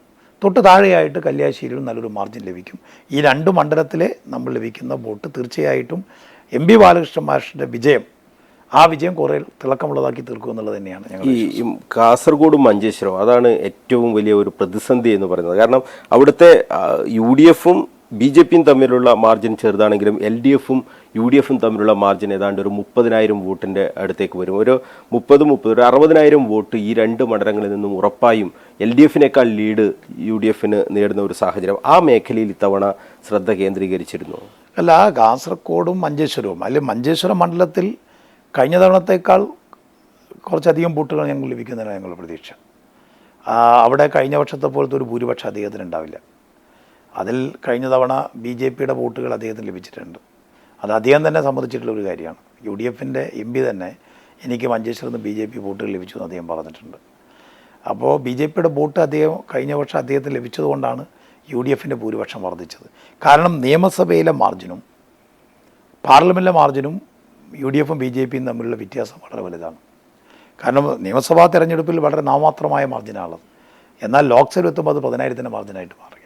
അപ്പോൾ കഴിഞ്ഞ വർഷം അത്തരം ഒരു ഇതുണ്ടായിരുന്നു. ഇത്തവണ ഞങ്ങൾ നല്ലൊരു പ്രവർത്തനം അവിടെ നടത്തിയിട്ടുണ്ട്. എന്തായാലും കഴിഞ്ഞ വർഷത്തെ ഭൂരിപക്ഷത്തേക്കാൾ വലിയൊരു കുറവ്, ഒരു ഇടിവ് അവർക്ക് അവിടെ ഉണ്ടാവും. അവിടുത്തെ BJPയുടെ സ്ഥാനാർത്ഥി അത് ഒരു പുതുമുഖമായ ഒരു സ്ഥാനാർത്ഥി, അത് ഏതെങ്കിലും തരത്തിലുള്ള അങ്ങനെ ഒരു സ്ഥാനാർത്ഥി അവിടെ വരാനുണ്ടായ എന്താണെന്നാണ് സംശയിക്കുന്നത്. അല്ല, ഇതിലിപ്പോൾ കഴിഞ്ഞ തെരഞ്ഞെടുപ്പിന് ശേഷം കാസർഗോഡ് MP ആയ ഉണ്ണിത്താൻ പറഞ്ഞൊരു കാര്യം BJPയുടെ വോട്ട് എനിക്ക് ലഭിച്ചിട്ടുണ്ടെന്നുള്ളതാണ്. അതെല്ലാം കൂട്ടി വായിക്കുമ്പോൾ ചില സംശയങ്ങൾ ഇല്ലാതില്ല. പക്ഷെ എന്നിരുന്നാലും അതിനെയൊക്കെ മറികടക്കാൻ കഴിയുമെന്ന് തന്നെയാണ് ഞങ്ങൾ കരുതുന്നത്. കാരണം BJPയെ സംബന്ധിച്ചിടത്തോളം BJPയും കോൺഗ്രസും തമ്മിൽ ഈ പറയുന്ന വിധത്തിൽ ചില കച്ചവടമൊക്കെ നടക്കാറുണ്ട്. അത് കണ്ണൂരിലും കാസർഗോഡും ഒക്കെ പല തെരഞ്ഞെടുപ്പിലും നമ്മൾ കണ്ടിട്ടുള്ളതാണ്. പക്ഷേ ഇത്തവണ നമുക്ക് മഞ്ചേശ്വരത്ത് എന്തായാലും കഴിഞ്ഞ തവണ കിട്ടിയതിനേക്കാൾ ഒരു 6,000-7,000 വോട്ടെങ്കിലും അധികം ലഭിക്കുമെന്നാണ് ഞങ്ങൾ പ്രതീക്ഷിക്കുന്നത്. കാസർഗോഡ് ഞങ്ങൾക്ക് വോട്ടിൽ വർധനവുണ്ടാവും. അപ്പോൾ അങ്ങനെ വരുമ്പോൾ ബാക്കി വരുന്ന 5 മണ്ഡലങ്ങൾ LDF മണ്ഡലമാണ്. ഉദുമയിൽ കഴിഞ്ഞ തവണ കോൺഗ്രസ് നടത്തിയ ഞങ്ങൾക്ക് യാതൊരു ബന്ധവും ഉണ്ടായിരുന്നില്ലെങ്കിലും പെരിയ സംഭവത്തെ തുടർന്ന് അത് ഞങ്ങളുടെ തലയിൽ കെട്ടിവെക്കാനുള്ള വലിയൊരു ശ്രമം നടന്നു. അത് മാധ്യമ സഹായത്തോടുകൂടി നടത്തിയിരുന്നു. അതെല്ലാം കുറച്ച് വോട്ടുകൾ നമുക്ക് നഷ്ടപ്പെടാൻ ഇടയാക്കിയിട്ടുണ്ടെന്നൊരു യാഥാർത്ഥ്യമാണ്. ആ സംഭവമായിട്ട് പാർട്ടി എന്നതിൽ ബന്ധമൊന്നും ഉണ്ടായിരുന്നില്ല. പക്ഷെ അതെല്ലാം പാർട്ടി അന്ന് വിശദീകരിച്ചിട്ടുള്ള കാര്യമാണ്. ഇത്തവണ ആ സ്ഥിതിയില്ല. എന്തായാലും ഈ 5 മണ്ഡലങ്ങളിൽ നമുക്ക് ലീഡ് ചെയ്യാൻ വേണ്ടി പറ്റും. അതിൽ തെക്കൻ മണ്ഡലങ്ങളിൽ നല്ല ഭൂരിപക്ഷം നമുക്കുണ്ടാവും. അപ്പോൾ ആ ഭൂരിപക്ഷം വരുന്നതോടുകൂടി മഞ്ചേശ്വരത്തും കാസർഗോഡും UDFന് ഉണ്ടാകുന്ന മേൽക്കയ്യെ മറികടക്കാൻ നമുക്ക് കഴിഞ്ഞ് നല്ല ഒരു മാർജിനിൽ നമുക്ക് ഈ തെരഞ്ഞെടുപ്പിൽ ജയിക്കാൻ കഴിയുമെന്നാണ് നമ്മുടെ കാൽക്കുലേഷൻ. വടകരയിലേക്ക് പോകുമ്പോൾ വടകരയുടെ വിജയത്തിൽ ഏറ്റവും നിർണായകമാകേണ്ടത് തലശ്ശേരിയും കൂത്തുപറമ്പും. ഈ 2 മണ്ഡലങ്ങൾ കണ്ണൂർ ജില്ലയുടെ ഭാഗമാണ്. ഇത്തവണ സംസ്ഥാന തലത്തിൽ തന്നെ വലിയ ചർച്ചയായിരുന്നു വടകര. അവിടുത്തെ പ്രചരണ രീതി അത് വലിയ തോതിൽ ചർച്ചയായ ഒരു കാര്യം കൂടിയായിരുന്നു. ഷാഫി പറമ്പലിൻ്റെ അവിടുത്തെ സ്ഥാനാർത്ഥിത്വം ഇതൊക്കെ മാറ്റി വെച്ചാലും KK ശൈലജ എന്ന സ്ഥാനാർത്ഥിക്ക് ജയിക്കാൻ കഴിയും എന്ന് വിലയിരുത്തൽ നടത്തിയിട്ടുണ്ടോ? തീർച്ചയായിട്ടും. കാരണം ശൈലജ ടീച്ചർ എന്ന് പറയുന്നത് കേരളത്തിൽ ഏറ്റവും ജനപിന്തുണയുള്ള നേതാക്കളിൽ ഒരാളാണ്. കേരളത്തിൻ്റെ ഒരു ജനകീയമായൊരു മുഖമാണ്. ആരോഗ്യമന്ത്രി എന്ന നിലയിൽ ലോക ശ്രദ്ധയാകർഷിച്ച ഒരു ആരോഗ്യമന്ത്രിയാണ്. ശൈലജ ടീച്ചറുടെ ഈ ഒരു ജനപിന്തുണയിൽ വിറളി പിടിച്ചും അസൂയ കൊണ്ടും പലതരത്തിലുള്ള തരംതാണ നെറികെട്ട പ്രചരണവും UDF നേതൃത്വം നടത്തിയിട്ടുണ്ട്. മുല്ലപ്പള്ളി രാമചന്ദ്രനൊക്കെ ഞങ്ങൾ പ്രതീക്ഷിച്ച അദ്ദേഹം വളരെ മാന്യമായ വിധത്തിൽ പ്രവർത്തിക്കുന്ന ഒരു രാഷ്ട്രീയ നേതാവായിട്ടാണ്. പക്ഷേ ശൈലജ ടീച്ചറെക്കുറിച്ചുള്ള അവരുടെ പരാമർശം, അദ്ദേഹത്തിൻ്റെ പരാമർശം വളരെ തരംതാണതായിപ്പോയി. നീപ്പ റാണി എന്നൊക്കെ പറഞ്ഞില്ല. നീപ്പയെ പിടിച്ചു കെട്ടാൻ കഴിഞ്ഞു എന്നുള്ളത് അതിലൊരു ആരോഗ്യമന്ത്രിക്കും പിണറായി സർക്കാരിനും വലിയൊരു പങ്കുണ്ട്. അത് ആർക്കും നിഷേധിക്കാൻ കഴിയുന്ന കാര്യമല്ല. പക്ഷെ അങ്ങനെ കേരളത്തിൻ്റെ ആരോഗ്യ മേഖലയെ ഗവൺമെൻറ് സംവിധാനത്തെ ആകെ യോജിപ്പിച്ച് നിർത്തി നീപ്പയ്ക്കെതിരെ കേരളം നേടിയൊരു വിജയം, അതിൽ ഏത് പാർട്ടിക്കാരനും അഭിമാനിക്കാൻ പറ്റും. പക്ഷേ മുല്ലപ്പള്ളി നടത്തിയൊരു പ്രചരണം വളരെ മോശമായിരുന്നു. അദ്ദേഹത്തെ പോലെ വളരെ സീനിയർ മോസ്റ്റായിട്ടുള്ള പരിണിതപ്രജ്ഞനായ ഒരു നേതാവിൽ നിന്ന് ഒരിക്കലും ഉണ്ടാകാൻ പാടില്ലാത്ത അങ്ങേയറ്റം അനുചിതമായൊരു പരാമർശം ഉണ്ടായത്. അതേം ഈ തെരഞ്ഞെടുപ്പിൻ്റെ ഘട്ടത്തിൽ ശൈല ടീച്ചർ സ്ഥാനാർത്ഥിയാണ് എന്ന് വന്നപ്പോൾ ഒരു പത്രസമ്മേളനം നടത്തി അദ്ദേഹം നടത്തിയിട്ടുള്ള ഒരുപാട് കാര്യങ്ങളുണ്ട്. പക്ഷെ അന്ന് മാധ്യമങ്ങൾ വേണ്ടത്ര മൂലം എടുത്തിട്ടില്ല. പക്ഷേ ആ ഒരു ദിശയിലായിരുന്നു പിന്നീട് കോൺഗ്രസിൻ്റെ പ്രചരണം. നമ്മളിപ്പോൾ തെരഞ്ഞെടുപ്പിൽ വ്യത്യസ്ത മുന്നണികളായിട്ട് മത്സരിക്കാറുണ്ട്. അങ്ങനെ മുന്നണികളായി മത്സരിക്കുമ്പോഴും തെരഞ്ഞെടുപ്പ് പ്രചരണത്തിൽ ഓരോ പാർട്ടികളും വെച്ച് പുലർത്തേണ്ടുന്ന മര്യാദകളുണ്ട്. ആ മര്യാദ വിട്ട് നമ്മൾ പ്രവർത്തിക്കാൻ പാടില്ല. ഇപ്പോൾ കോൺഗ്രസ് സ്ഥാനാർത്ഥികളുടെ വ്യക്തിപരമായ കാര്യങ്ങളിലേക്ക് നമ്മൾ പോയാൽ നമുക്ക് എന്തൊക്കെ പറയാനുണ്ട്. പക്ഷേ ആ ഒരു രീതി നമ്മൾ അവലംബിച്ചിട്ടുണ്ട്. ഇപ്പോൾ കാസർഗോഡ് മണ്ഡലത്തിലെ UDF സ്ഥാനാർത്ഥിയെക്കുറിച്ച് നമ്മൾ പൊളിറ്റിക്സല്ലേ പറഞ്ഞത്. നമ്മൾ പറഞ്ഞത് കോൺഗ്രസിൻ്റെ ദേശീയ തലത്തിൽ കോൺഗ്രസ് എടുക്കുന്ന നിലപാടുകളിൽ, പ്രത്യേകിച്ചും പല നിലപാടുകളിലും ഒരു ദൃഢതയില്ലായ്മ, ചാഞ്ചാട്ട മനോഭാവം, അതോടൊപ്പം തന്നെ ഉത്തരേന്ത്യയിൽ പലപ്പോഴും BJP ആകാൻ മത്സരിക്കുന്ന കോൺഗ്രസിൻ്റെ രാഷ്ട്രീയ വാപ്പരത്വം, ഇതൊക്കെയാണ് ഞങ്ങൾ വിശദീകരിച്ചത്. പിന്നെ MPയുടെ പിന്നെ പ്രവർത്തനങ്ങളിലെ പോരായ്മകൾ. പക്ഷെ നമ്മൾ വ്യക്തിപരമായി ഇതിലേക്ക് പോയിട്ടില്ല. നമുക്കറിയാം നമ്മുടെ രാഷ്ട്രീയമാണ് പറഞ്ഞത്. പക്ഷേ വടകരയിൽ കണ്ട കാര്യം എന്താണ്? വടകരയിൽ അങ്ങേയറ്റം അശ്ലീലകരമായ ആഭാസകരമായൊരു പ്രചരണമാണ് കണ്ടത്. ഇത് കേരള രാഷ്ട്രീയത്തിൽ ഒരു കാരണവശാലും അംഗീകരിക്കാൻ പാടില്ലാത്തതാണ്. ഇതിനെതിരെ രാഷ്ട്രീയത്തിൽ ഏത് ചേരിയിൽ നിൽക്കുന്നവരാണെങ്കിലും രാഷ്ട്രീയത്തിലെ വിവേകശാലികളായ നേതാക്കന്മാർ ഇതിനെതിരെ പ്രതികരിക്കണം. ഇത് തെറ്റായ പ്രവണതയാണ്. ഇപ്പോൾ ശൈല ടീച്ചറെ കുറിച്ച് എന്താ പറഞ്ഞത്? ശൈല ടീച്ചർ ഒരു ഇൻ്റർവ്യൂവിൽ പങ്കെടുക്കും. ആ ഇൻ്റർവ്യൂവിൽ ചോദ്യം മനോജ് എന്നോട് ചോദ്യം ചോദിക്കും. അപ്പോൾ ഞാൻ ആ ചോദ്യത്തിന് മറുപടി പറയുമ്പോൾ ആ മറുപടിയുടെ ഒരു ഭാഗം എടുത്ത് മറ്റു ഭാഗം എഡിറ്റ് ചെയ്യുകയാണ്, ഇങ്ങനെ കൊടുക്കുകയാണ്. ഇപ്പോൾ മുസ്ലിങ്ങൾ വർഗീയവാദികളാണ് എന്ന് ടീച്ചർ പറഞ്ഞു എന്നാണ് എന്ന രൂപത്തിലാണ് പ്രചരണം. ഈ പ്രചരണം നടത്തുന്ന ആരാ? UDFൻ്റെ പ്രധാനപ്പെട്ട ആളുകളാണ്. നമ്മൾ മനസ്സിലാക്കേണ്ട കാര്യം, LDF കൺവീനറായിട്ടുള്ള കേരളത്തിലെ LDFൻ്റെ പ്രമുഖനായ നേതാവാണ് സഖാവ് EP. EPയുടെ ഭാര്യയുടെ തല വെട്ടിയിട്ട് അവിടെ ഒരു കള്ളക്കടത്തുകാരിയുടെ തല വെച്ച്, ഇത് സ്വന്തം ഫേസ്ബുക്കിൽ ഇത് കണ്ടപ്പോൾ ക്രോസ് ചെക്ക് ചെയ്യാതെ അത് ഷെയർ ചെയ്ത് പങ്കുവെച്ച ആളാണ് കൊല്ലം DCCയുടെ പ്രസിഡന്റ്, കോൺഗ്രസിൻ്റെ കേരളത്തിലെ പ്രമുഖയായ വനിതാ നേതാവ്. അതൊന്നും ഒരിക്കലും അവരെ പോലെ ആളുകൾ ചെയ്യാൻ പാടില്ല. ഇത് നമ്മൾ കണ്ടല്ലോ. ഈ പറഞ്ഞ പ്രചരണത്തിൻ്റെയൊക്കെ എത്രയോ ഇരട്ടിയായിരുന്നു, അല്ലെങ്കിൽ അതിനെയൊക്കെ തോൽപ്പിക്കുന്ന വിധത്തില്ല, അതിനെയൊക്കെ കടത്തി വെട്ടുന്ന വിധത്തിലുള്ള വളരെ മോശപ്പെട്ട, വളരെ നീചമായൊരു പ്രചരണ ശൈലിയാണ് അവിടെ സ്വീകരിച്ചത്. ഇപ്പോൾ ഷാഫി പറമ്പിൽ കോൺഗ്രസിൻ്റെ യുവ നേതാക്കളിൽ പ്രധാനപ്പെട്ട ഒരാളാണ്. തെരഞ്ഞെടുപ്പ് ഇന്ന് കഴിയും. പക്ഷേ ഈ തെരഞ്ഞെടുപ്പിൽ അവർ തുടങ്ങി വെച്ച തെറ്റായ ഒരുപാട് കാര്യങ്ങളുണ്ട്. ഇത് ഈ തെരഞ്ഞെടുപ്പ് അവസാനിച്ചാൽ അവിടെ നിലനിൽക്കും. ഇത് സമൂഹത്തിൽ ഉണ്ടാക്കാൻ പോകുന്ന അപകടം എന്താണെന്ന് അവർക്കറിയില്ല. അതവർ ചിന്തിക്കേണ്ടത്. പിന്നെ വർഗീയത കുത്തിയിളക്കാൻ ശ്രമം നടത്തിയില്ല. നമ്മളിപ്പോൾ സ്ഥാനാർത്ഥികൾ മത്സരിക്കുമ്പോൾ സ്ഥാനാർത്ഥിയുടെ രാഷ്ട്രീയമല്ലേ നമ്മൾ പറയേണ്ടത്. ആ രാഷ്ട്രീയം പറയുന്നതിനപ്പുറം വടകരയിൽ എന്തൊക്കെയാണ് സംഭവിച്ചത്? സൈബർ ബുള്ളിങ്, സൈബർ മേഖല ഉപയോഗിച്ചുകൊണ്ട് എങ്ങനെയൊക്കെ ശൈല ടീച്ചർ എന്ന് പറയുന്ന കക്ഷി രാഷ്ട്രീയത അതീതമായി കേരളത്തിലെ ജനമനസ്സുകളിൽ ജനങ്ങളൊക്കെ ആരാധിക്കുകയും സ്നേഹിക്കുകയും ചെയ്യുന്ന ഒരു നേതാവിനെ, അവരുടെ ഇമേജിനെ ഒരു തെരഞ്ഞെടുപ്പിലാക്കി ജനമധ്യത്തിൽ ഇടിച്ചു കാണിക്കാൻ വേണ്ടി എന്തൊക്കെ ചെയ്യാൻ പാടില്ല അതൊക്കെ അവിടെ ചെയ്തിട്ടുണ്ട്. അതിനൊക്കെ തക്കതായ മറുപടി ഈ തെരഞ്ഞെടുപ്പിൽ ഉണ്ടാകുമെന്ന് തന്നെയാണ് ഞങ്ങൾ പ്രതീക്ഷിക്കുന്നത്. കോൺഗ്രസ് പാർട്ടിയുടെ ഭാഗത്തുനിന്ന് ഒരു കാരണവശാലും ഉണ്ടാകാൻ പാടില്ലാത്ത ഒരു രീതിയാണ് അവർ അവലംബിച്ചത്. അപ്പോൾ അതാണ് വടകരയിൽ നമ്മൾ കണ്ടത്. അപ്പോൾ കോൺഗ്രസിനെ പോലൊരു പാർട്ടി ഏതറ്റം വരെ പോകും? തെരഞ്ഞെടുപ്പിൽ ഒരു മര്യാദയും ഒരു അന്തസ്സും പാലിക്കാതെ എത്ര നിലവാര തകർച്ചയെ ഉണ്ടായാലും ജയം മാത്രമാണ് ഞങ്ങൾ ലക്ഷ്യം എന്ന രൂപത്തിലേക്ക് പോകും എന്നതിൻ്റെ ഏറ്റവും വലിയ തെളിവാണ് വടകര. ഞങ്ങൾ കുറച്ച് വിശ്വാസമുണ്ട്. ഇതൊക്കെ ജനങ്ങൾക്കിടയിൽ ചിലവാകുന്ന കാര്യമല്ല. വടകരയിലെ ജനങ്ങൾ പ്രബുദ്ധരായ ജനങ്ങളാണ്. ഇത്തരത്തിലുള്ള എല്ലാ പ്രചരണങ്ങൾക്കും ഈ തെരഞ്ഞെടുപ്പിൽ ജനങ്ങൾ ഈ തെരഞ്ഞെടുപ്പിലൂടെ മറുപടി നൽകുമെന്നുള്ള പ്രതീക്ഷ തന്നെയാണ് ഞങ്ങൾക്കുള്ളത്. വടകരയിൽ ശൈല ടീച്ചർ എന്തായാലും ചെയ്യും. ശൈല ടീച്ചർ തോക്കാൻ പാടില്ല, തെറ്റായ സന്ദേശമായിരിക്കും. ലോകം അറിയപ്പെടുന്ന ഒരു നേതാവാണ് ശൈല ടീച്ചർ എന്ന് പറയുന്നത്. അപ്പോൾ അതുകൊണ്ട് തന്നെ ഈ പ്രചരണമൊന്നും അവിടെ ഏശാൻ പോകുന്നില്ല. ഇതിന് ജനങ്ങൾ മെഷീനിലൂടെ കൃത്യമായിട്ട് മറുപടി, വോട്ടിലൂടെ മറുപടി പറയുമെന്നാണ് ഞങ്ങൾ പ്രതീക്ഷിക്കുന്നത്. വടകരയിൽ നല്ല മാർജിനൽ ടീച്ചർ ജയിക്കും, ലോക്സഭയിൽ ടീച്ചർ എത്തും. ഇന്നത്തെ ഒരു സാഹചര്യത്തിൽ നമ്മുടെ ലോക്സഭയിൽ ജനങ്ങളുടെ ശബ്ദമായിട്ട് ടീച്ചർ ഉണ്ടാകേണ്ടത് അത്യാവശ്യമാണ്. അത് അവിടുത്തെ ജനങ്ങൾക്ക് മനസ്സിലായിട്ടുണ്ട്. തെരഞ്ഞെടുപ്പിൽ അത് പ്രകടമാണ്. കള്ളപ്രചരണങ്ങളെയും ദുഷ്പ്രചരണങ്ങളെയും അതുപോലെ തന്നെ നെറികെട്ട പ്രചരണങ്ങളെയും ഒക്കെ അതിജീവിച്ചുകൊണ്ട്, വർഗീയ പ്രചരണങ്ങളെയൊക്കെ അതിജീവിച്ചുകൊണ്ട് ശൈലജ ടീച്ചർ വിജയിക്കുന്നതിന്, അത് വിജയിക്കുന്നത് മതേതര കേരളത്തിന് വളരെ വളരെ അത്യാവശ്യമാണ്. അവിടെ ഈ തെരഞ്ഞെടുപ്പിന് തൊട്ട് മുമ്പാണ് ഇതിൻ്റെ പ്രചരണമൊക്കെ ഇങ്ങനെ കൊടുമ്പിരി കൊള്ളുന്ന സമയത്താണ് ഒരു ബോംബ് സ്ഫോടനത്തിൽ 2 പേർ ഒരാൾ മരിക്കുന്ന സംഭവമൊക്കെ ഉണ്ടായിരുന്നത്. ഇത് തിരിച്ചടിയാകും എന്ന് ഭയക്കുന്നുണ്ടോ? അല്ല, ആ സംഭവത്തെ CPM അത് സംബന്ധിച്ച് പാർട്ടി സംസ്ഥാന സെക്രട്ടറി നിലപാട് വ്യക്തമാക്കിയിട്ടുണ്ട്. ആ ബോംബ് സ്ഫോടനം എന്ന നിലയിൽ ആ ബോംബ് സ്ഫോടനവും പാർട്ടിയും തമ്മിൽ യാതൊരു ബന്ധവുമില്ല. അത് അവിടെ ഉണ്ടായിട്ടുള്ള ഈ ക്ഷേത്രം കാവുകളിൽ ഉണ്ടായ ഈ ഉത്സവത്തിൻ്റെ ഭാഗമായി ഒരു തർക്കം വന്നു. അതിൻ്റെ പേരിൽ ചില അടിപിടിയും പ്രശ്നങ്ങളൊക്കെ ഉണ്ടായി. അതുമായി ബന്ധപ്പെട്ടുണ്ടായ ഒരു തുടർ സംഭവത്തിൻ്റെ ഭാഗമായിട്ടാണ് സംഭവിച്ചിരിക്കുന്നത്. അതിന് പൊളിറ്റിക്സുമായിട്ട് യാതൊരു ബന്ധവുമില്ല. മാത്രമല്ല, അതിനകത്തെ പ്രധാന പ്രതികളിൽ പലരും CPMമായിട്ട് ഒരു ബന്ധവുമില്ല. നേരത്തെ പാർട്ടി തന്നെ അവരുടെ ചില നടപടികളിൽ പാർട്ടിക്ക് ഒരു കാരണവശാലും അംഗീകരിക്കാൻ പറ്റാത്ത നടപടി സ്വീകരിച്ചതിൻ്റെ അടിസ്ഥാനത്തിൽ പാർട്ടി തന്നെ അവർക്കെതിരെ മാതൃകാപരമായ നടപടി സ്വീകരിച്ചിട്ടുള്ളവരാണ്.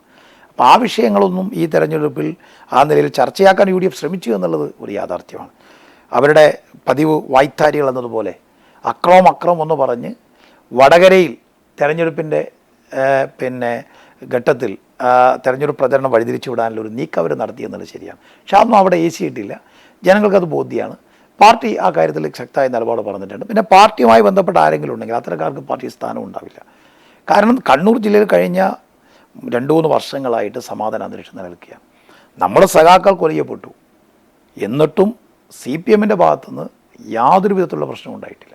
കാരണം സമാധാനം നിലനിൽക്കേണ്ടത് മറ്റാരേക്കാൾ ഈ ജില്ലയിൽ ഏറ്റവും വലിയ ജനകീയ പ്രസ്ഥാനമായ CPMൻ്റെ കൂടി ആവശ്യമാണ്.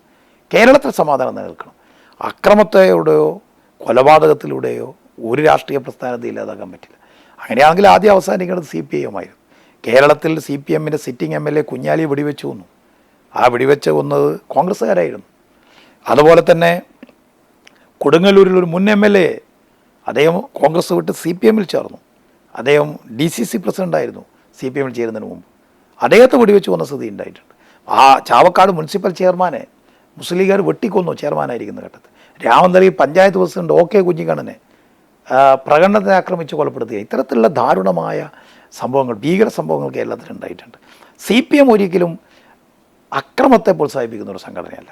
അക്രമത്തിലൂടെ ഒരു പാർട്ടിക്കും ജനങ്ങൾക്കിടയിൽ വേരൂന്നാൻ കഴിയില്ല എന്ന നല്ല ധാരണ ഞങ്ങൾക്കുണ്ട്. ഞങ്ങൾ പലയിടങ്ങളും അക്രമം ഇല്ലാതാക്കാൻ ശ്രമിച്ചിട്ടുണ്ട്. അതിൻ്റെ ഭാഗമായി ചില പ്രശ്നങ്ങൾ ഉണ്ടായിട്ടുണ്ടാവും. കണ്ണൂർ ജില്ലയിൽ ഇപ്പം നമുക്ക് എല്ലാവർക്കും അറിയാം, കഴിഞ്ഞ കുറേ വർഷങ്ങളായിട്ട് സമാധാനം നിലനിൽക്കുകയാണ്. ആ സമാധാനം നിലനിർത്താൻ ക്ഷമയുടെ നെല്ലിപ്പടിയോളം പോകാൻ തയ്യാറൊരു പ്രസ്ഥാനമാണ് CPM. അത്തരമൊരു സംഘടന ഒരിക്കലും തെരഞ്ഞെടുപ്പ് ഘട്ടത്തിൽ CPM മുൻകൈയെടുത്ത് ഇങ്ങനെ ഒരു സംഭവം ഉണ്ടാകില്ല എന്ന് നമുക്ക് എല്ലാവർക്കും അറിയാവുന്ന കാര്യമാണ്. പിന്നെ പാർട്ടിയുമായി വിദൂര ബന്ധമുള്ള ആരെങ്കിലും ഇത്തരം പ്രവർത്തനത്തിൽ പങ്കാളിയാണെങ്കിൽ അവർക്ക് പാർട്ടിയിൽ സ്ഥാനം ഉണ്ടാകില്ല. സമാധാനം കണ്ണൂർ ജില്ലയിൽ നിലനിൽക്കുക എന്നത്, അത് ഇന്ന് സമാധാനം നിലനിൽക്കുന്നതിൻ്റെ പ്രധാനപ്പെട്ട കാരണം CPMൻ്റെ നിലപാട് തന്നെയാണ്. പലതരത്തിലുള്ള പ്രകോപനം ഉണ്ടായിട്ടുണ്ട്. ഇപ്പോൾ അതിനുശേഷം ചില കൊലപാതകങ്ങൾ നടന്നു. നമ്മുടെ പ്രധാന കേഡേഴ്സിനെ തന്നെ അകാരണമായി ഭീകരമായി കൊലപ്പെടുന്ന സാഹചര്യങ്ങൾ കണ്ണൂർ ജില്ലയിൽ ഉണ്ടായിട്ടുണ്ട്. പക്ഷേ അങ്ങനെയൊക്കെ ഉണ്ടായപ്പോഴും സമാധാനം നിലനിൽക്കണം എന്നുള്ള ഒറ്റ കാരണത്താൽ പരമാവധി സഹിച്ച പ്രസ്ഥാനമാണ് CPM. അതെല്ലാം ജനങ്ങൾക്ക് അറിയാവുന്ന കാര്യമാണ്. അപ്പോൾ അതുകൊണ്ട് ആ പ്രചരണമൊന്നും തെരഞ്ഞെടുപ്പിൽ ഏശിയിട്ടില്ല. അത് സംബന്ധിച്ച് പോലീസ് അന്വേഷണം നടക്കുന്നുണ്ട്. ആരാണോ കുറ്റവാളികൾ അവരെ നിയമത്തിന് മുന്നിൽ കൊണ്ടുവരണം. അവർക്ക് തക്കതായ ശിക്ഷ ഉറപ്പുവരുത്തണം. ഇത്തരം സംഭവങ്ങൾ ആവർത്തിക്കാതിരിക്കണം. ഇതാണ് ഞങ്ങളുടെ നിലപാട്.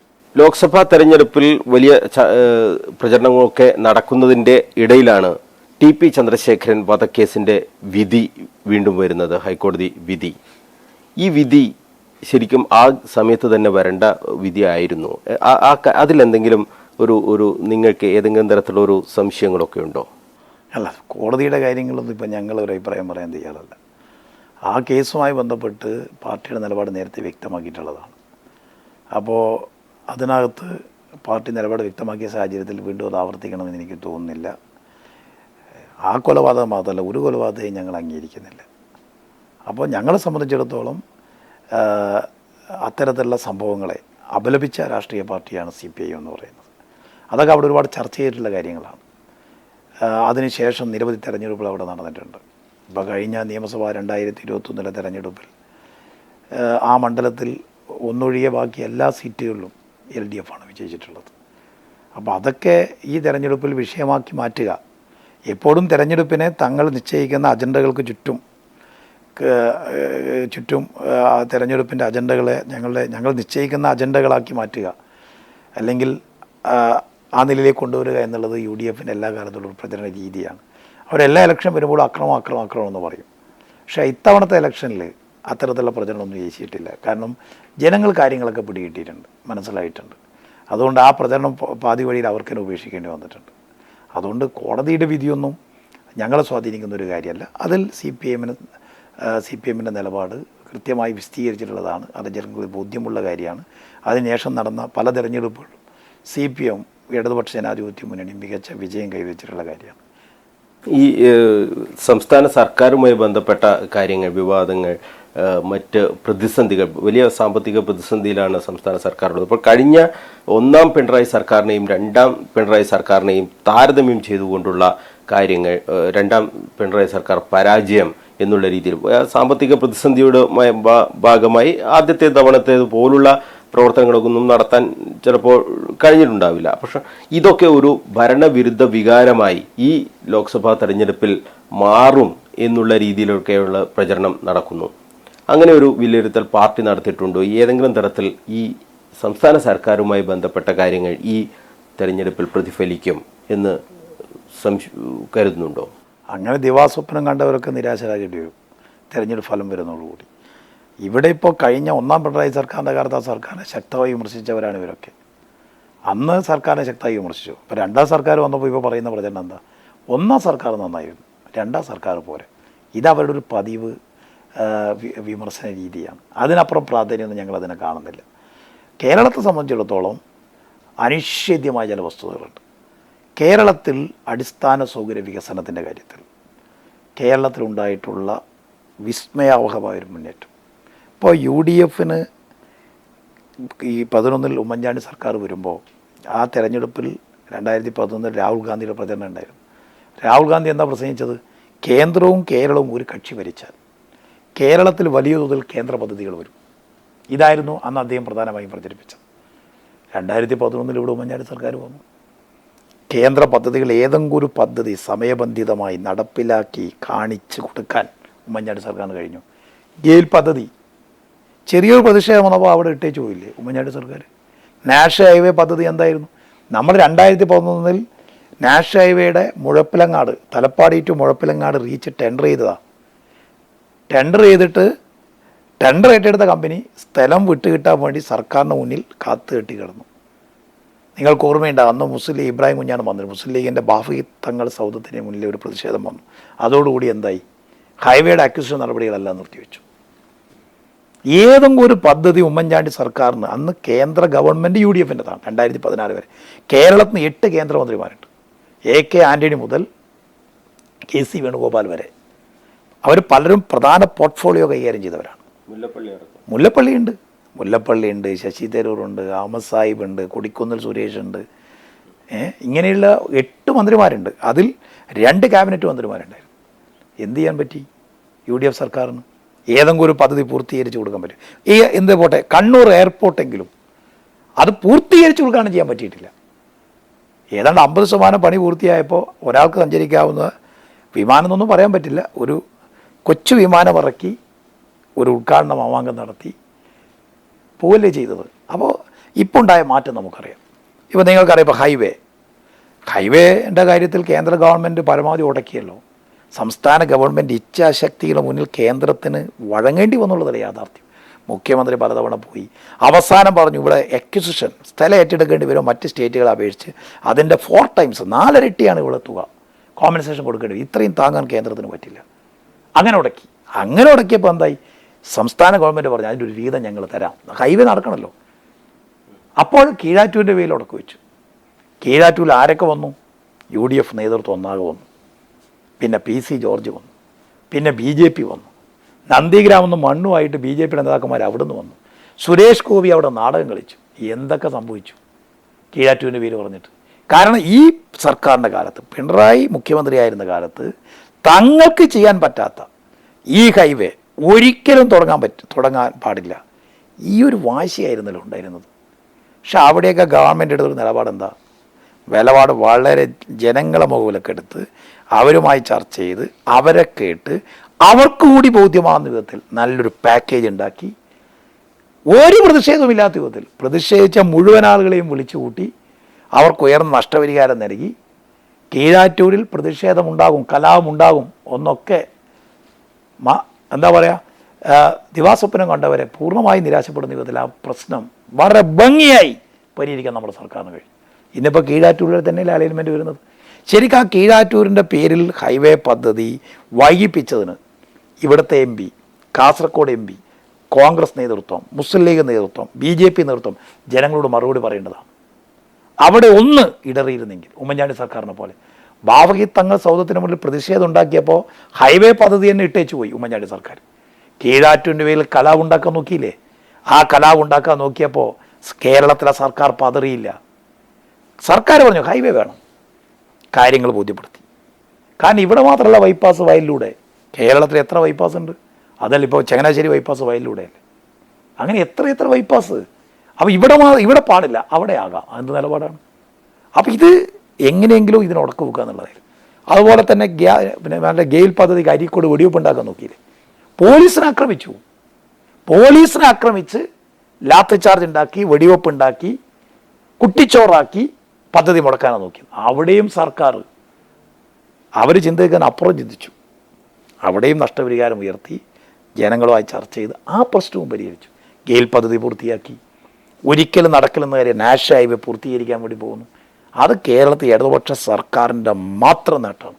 പിന്നെ നമുക്കറിയാം, ഇപ്പോൾ നിങ്ങൾ ഗ്രാമീണ ഈ നമ്മുടെ ഉൾപ്രദേശങ്ങളിലേക്ക് പോയി നോക്കി, കണ്ണൂർ ജില്ലയിലെ റോഡുകളൊക്കെ, ഈ ജില്ലയിൽ മാത്രം നോക്കി, ഏത് റോഡും BMBC റോഡാണ്. ലോക നിലവാരത്തിലുള്ള റോഡുകൾ, ഗ്രാമീണ PWD റോഡുകൾ.